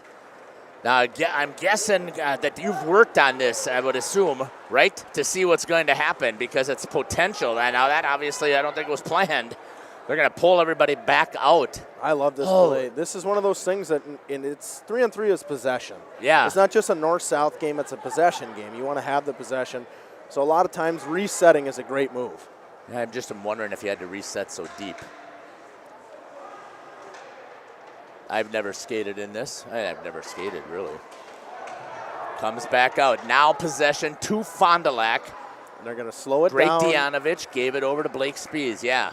And over to Aiden Hefner, huh? You want to slow it down, take your time, get into the zone, and then set it up and start running some cycles and maybe some give and goes. A little bit of a pick. Goes all the way across to Dianovich. Saucer pass over to Aiden Hefner. He lost it for a second. He's going to rim behind, picked up there by Dianovich. Trying to get there first as Lobbs he does before Blake Spees. Now Neenah with possession. And they've got one new player out here. See if they get a second change. Fond du Lac was able to get Connor Clapprich out here. And coming back out here also is number 15, Caden Umentum. Skating with some speed. It's number 7, Cooper Zinda. Puck taken away, banged off of the board, and getting there first will be Neenah. Gonna try and pull it all the way out. Fond du Lac takes possession. Caden Umentum over to Connor Clapprich, stepping across the line. Playing back is Blake Spees. He hasn't changed out yet. Back to Clapprich, and a good takeaway there. Trying to get to the puck was Mark Sutton. And a good battle there by Connor Clapprich. Holding up there is Cooper Zinda into the slot. Oh, he should have kept possession. It's a smart play by Cooper Zinda there. He realized that the Fond du Lac player was going to change. He had the 2-on-3 in his zone, so he pins him and waits for his other forward to come in. Coming off of the bench now, this time is Ben Carey again. He didn't get much of a break. Leading scorer, and I believe he had leading assists too, if I remember correctly, for Neenah. Trying to get it over to Labs. Labs has it. No shots on goal yet. No miss of possession. Tag up. Oh, you got it. Oh, there's the opening. Here he comes in on a chance. Stopped. Taken away. He's down, and the net is called off. It's a great back check. I mean, that's what you look for when you pull it back like that. You can't overcommit if you're Fondy. They overcommitted. They got off. Everyone got outside the left-hand side of the ice and gave the lane for Labs to come right in. Great job there. Boy, you guys are lucky here to pick up some good hockey, 3-on-3, trying to in the double overtime. It's way past my supper time. It's been a long day already, Justin. Here at 4 o'clock-ish, right? Yeah. I love it, though. Great hockey. Ben Carey has it into his zone. Goes around Speed. Shots. Tried to get it through Spencer Schober's pad, and that ain't happening. And a good job there by Spencer anticipating it. Yeah, that's a goalie that's not typically going to give up one of those right there. I mean, again, it's a good rush by Ben Carey. I'd really like to see Fond du Lac try to get some possession, maybe put a little more pressure on. Looks like the refs are going to spray off the post here. Been a lot of snow around them. Want to freeze them up a little bit. That's one thing, too, about overtime. There's a lot of snow on the ice. Right. The stick handling is the greatest idea. You want to make crisp passes and kind of look for passing lanes. Might as well be stick handling on blacktop with all the gravel showing. Connor Clapperidge with it. Drops it over to Blake Spies. Spies cross ice pass to Drake Dianovich. They're matching man for man. Shot. Diebert wide. Picking it up as Blake Spies. He's going to pull it back out. Fond du Lac's going to regroup.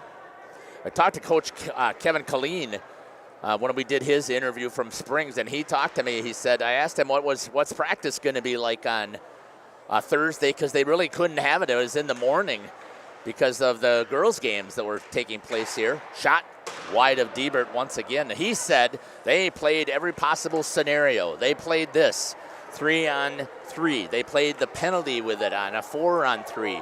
They played the 5-on-5 penalty.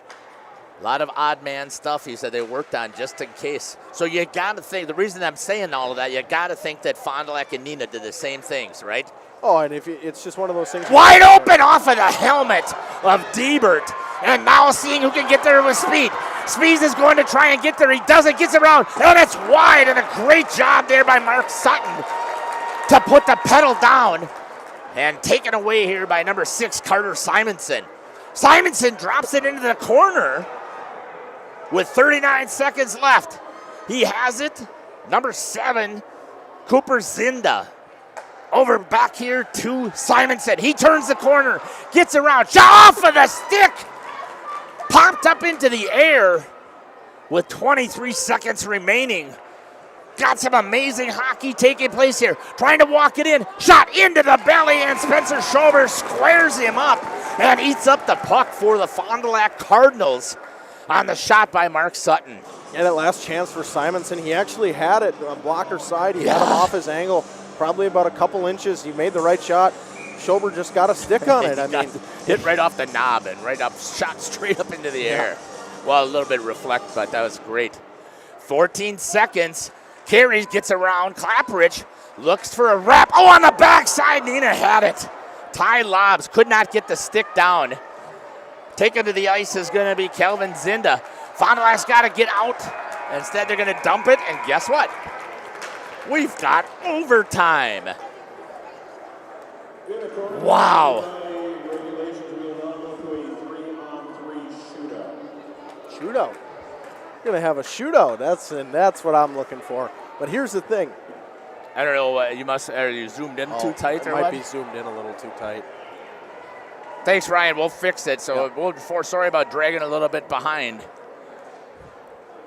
We'll take care of it. So go ahead, Justin. You were saying this shootout, 3v3 shootout here. This is like the. That's what they said. Yep. So that I kind of figured. I figured that just because of the tournament type thing, that's probably what they would want to do. Yeah, but he said in accordance with WIAA. I don't think that's correct. It's probably the Badgerland wanting to do that. Well, they have to, because how could teams have been in a tie? Yep. You couldn't, because you're doing a shootout. You'd go all the way through. You do your first overtime, second overtime, and then it's over. This is which goalie's going to break first. I mean, this is really. You've just played. Well, this is 17. So you played 30 minutes without a scrape. Yeah. And this is one where if I'm a forward or I'm the player going, so Blake Spies looks like he's going to go first here. This is not one where I'd be looking to make a move. There's a lot of snow on the ice. If you're going to make a move, make a quick one, just a one little stick handle. But this is one where you want to shoot the puck and try to find a hole. Yeah. All right, here we go. This has to be a Badgerland thing to make sure you get a winner. Yep. And only thing I don't like about this again is both of these defenses have played their hearts out. And the goalies have played their hearts out. And one of them's going to fail. Yep. And that just does not seem right. More overtime would have been fun for me. I would have liked to watch more 3-on-3.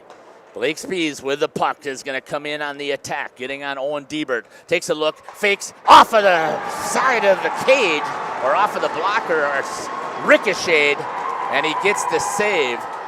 And now it's coming back on Spencer Schober, and it's going to be the leading goal scorer. Yeah, he's been unbelievable tonight. I mean, he's had the puck the majority of the game that Neenah's on the ice in their offensive zone. Wow.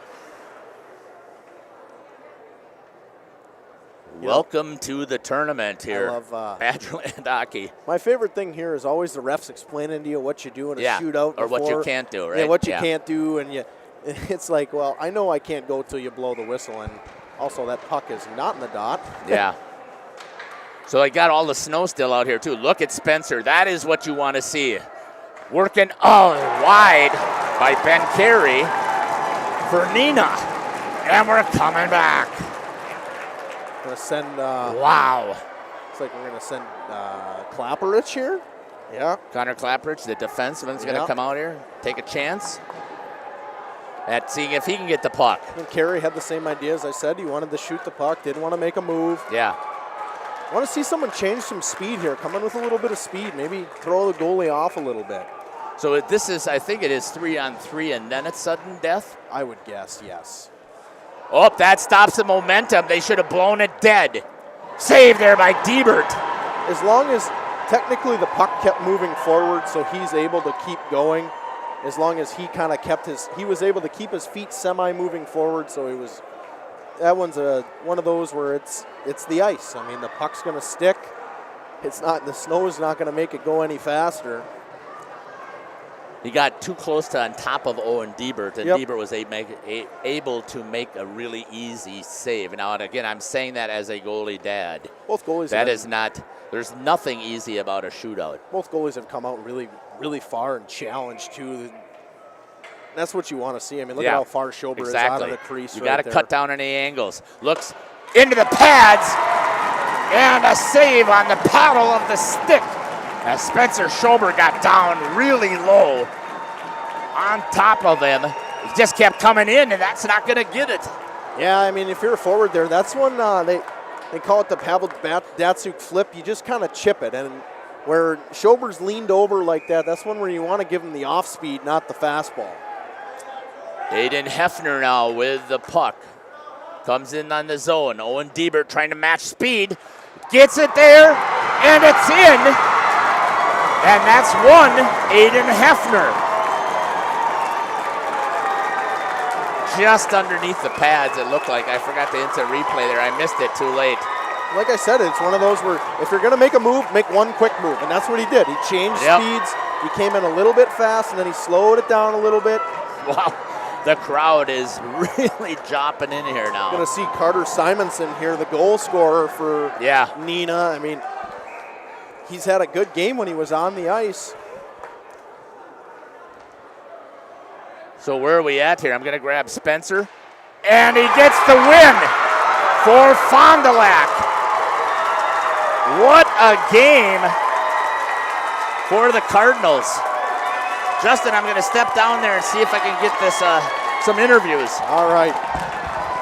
Hefner, right? And Schober and Cope. Yep. It's always tough to lose in overtime. You feel for the Neenah Hortonville Menasha Rockets here.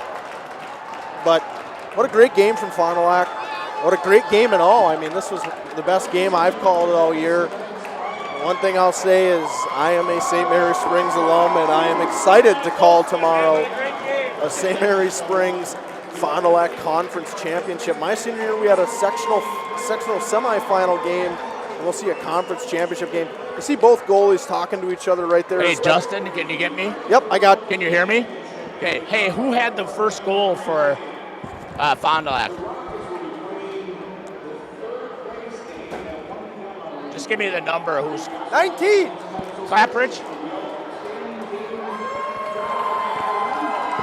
I think Jeff's going to get. I think he's going to get Klapperich, Schober, Hefner, and Coach Saracen here.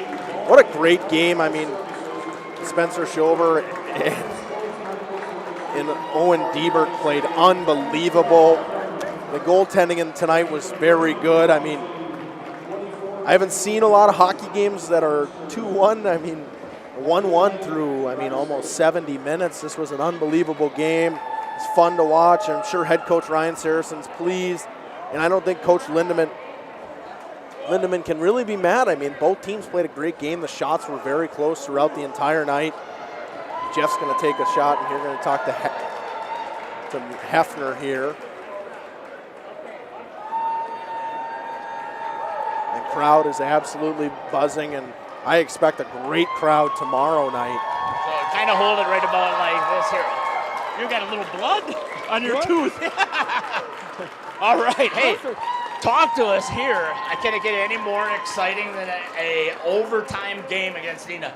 Second time. No, it was probably one of the most exciting games of the year, and even more exciting that we get another chance at Springs, and hopefully we can take them down tomorrow. So talk to me a little bit about what you saw going in there on that overtime shot. What were you seeing from Owen Diebert? Well, I was talking to my coaches beforehand on strategy on what to do. He said just go to the outside and beat him with your speed, and that's exactly what I did. Yeah, I thought you caught it right underneath the pads there. He couldn't get the reaction down, so it's a great shot there. Just tell me about overall the whole game and the atmosphere that you have here to now be moving into the finals. It was great. It was exciting. The boys were energetic. I mean, both teams played great, and it was very competitive, and I'm glad we got the win. Well, congratulations. We will see you at 4 o'clock tomorrow for the championship game. You want to hand that off to Spencer? You can hold her a little bit closer. There, you're good, Aiden. So congratulations again. Hey, Spencer. All day you were battling and stopping a great Neenah attack. So talk to me about your mindset kind of in net. I just knew coming out there going to be aggressive. I knew I had to just stay calm and just read the play, see what's going on, just track it, just be nice and calm. Yeah, and I would say, I mean, it looked like to me that at the first goal that went in, kind of caught you with surprise, maybe with about the speed of the puck. Yeah, I was a little fast. I was a little off angle. I read it a little not as good as I could have. I was a little off angle. Could have done better, but. And that happens. I mean, that happens to the pros, right? So you did a great job there. Now, just talk to me about what's going on in here as the shootout's coming down. Just be aggressive, be really patient, wait for them to make the first move, and then make my move out based off that. And I do like it. You came so far out and you challenged and you matched their speed, and that's the same thing that I was always taught to make sure that I was sharing out there was match their speed. So congratulations. Second overtime win against Neenah. Oh, yeah. Exciting. You must have their number. So congratulations again. Now tell me what you're thinking about for tomorrow. Just we got to be ready. We got to come out firing. First period has to be good. We got to come to the rink with a lot of energy. We just got to play the way we can play. Congratulations on the Thank you. victory. We'll see you tomorrow. Coach? All right. Congratulations. Wow. What a game. Another exciting one, yeah? Yeah, again, you had talked about it before. Neenah came out on fire, quickly put one in, but your boys responded well. Yeah, I thought there was a turning point. I didn't feel great after the first period. I thought we controlled the first part of the second period, which helped turn the momentum around a little bit.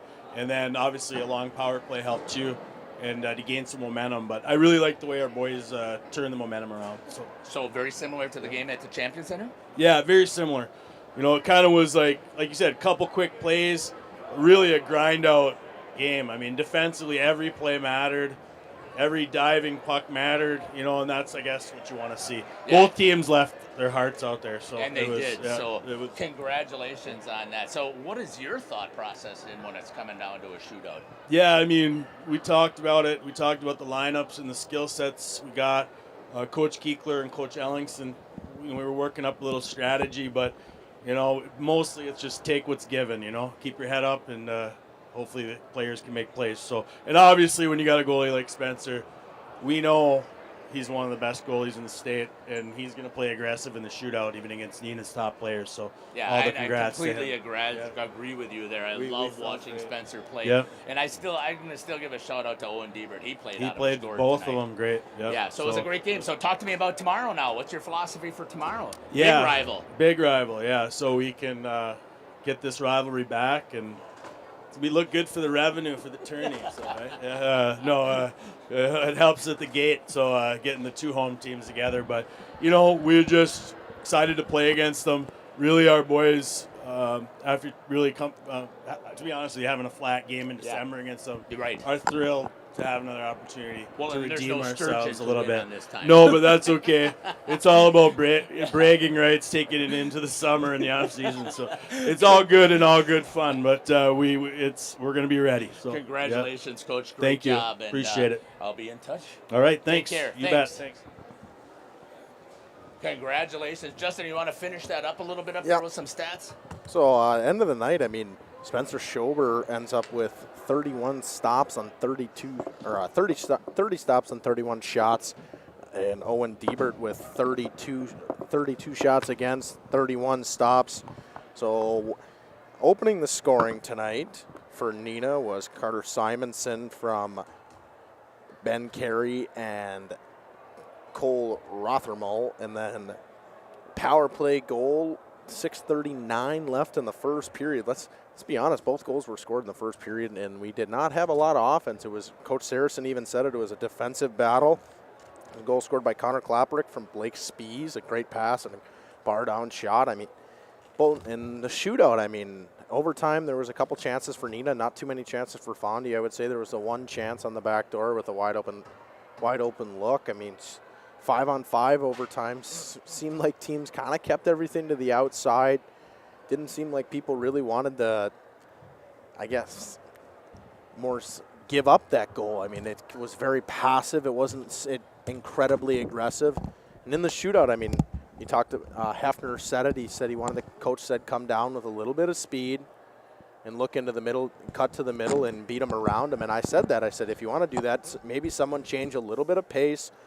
And it's a rare thing for people to actually come in and change pace nowadays. I mean, you look at Kuznetsov. He comes in at like half a mile an hour and takes him 10 seconds to do a shootout attempt. But, he scores pretty much every time because he's got those quick hands. But the thing is, at the NHL level, they scrape the middle of the ice before the shootout. And a shootout like this, I mean, that all the guys kind of seemed to do it. They all kind of wanted to shoot the puck. Nobody really wanted to make that move because they were nervous about the puck rolling on them. And you saw the puck end up rolling on Klapperick when he tried to come in. Yeah, so again, let's just quickly check that YouTube chat and see what we got going here. Great goal by Neenah there. Yeah, it was fantastic. Yeah, we're working on it. Thanks. Congrats to Ryan. I'm assuming that's McCracken for helping us fix the camera. You do not want this game going till midnight. So I'm glad it did not. Wayne Wilson. Wow, I agree, Wayne. Unbelievable. Shootouts are horrible for the game. I agree with you. I agree in a playoff. Justin won't agree. I agree in a playoff set. Yeah. In regular season, sure, who cares? Yeah, I mean, right. I think all high school games should never end in a tie. I think ties are the worst thing to ever happen in hockey. Yeah, so Owen Diebert, again, I'm going to feel for him because I've been on this side. He's played a phenomenal game. He has stopped every puck except one, and then the overtime. And who was there to help clear? I mean, his defensemen were there the whole time and helped clear everything else. And yeah, I guess it's 1v1. Shootout. It's nobody there to help. Best on best. Yeah. Well, again, thanks for joining us here on the broadcast here. I got to double check. I think we will still be doing third and first, but I'm not 100% sure on that, so I'll have to get a text out to see what the response is. If we're doing the third place game, come back and follow us and join us here. You're going to see this Neenah team taking on Homestead at the start time is at 1 o'clock, so we'll be on air by 12:30. And then it's going to be the award ceremony for the Badgerland Conference, which I think is a great thing as well to take place here with the Badgerland. They have it right here at the championship game of the tournament. And then at 4 o'clock will be that start for the championship. So right now, Radio Plus has got you covered for hockey action here in the Fond du Lac area. And I'm telling you, Justin, you're going to have Springs versus Fond du Lac Cardinals. I mentioned it. I mean, Coach Saracen even said he wanted some redemption, and it's about bragging rights going into the summer.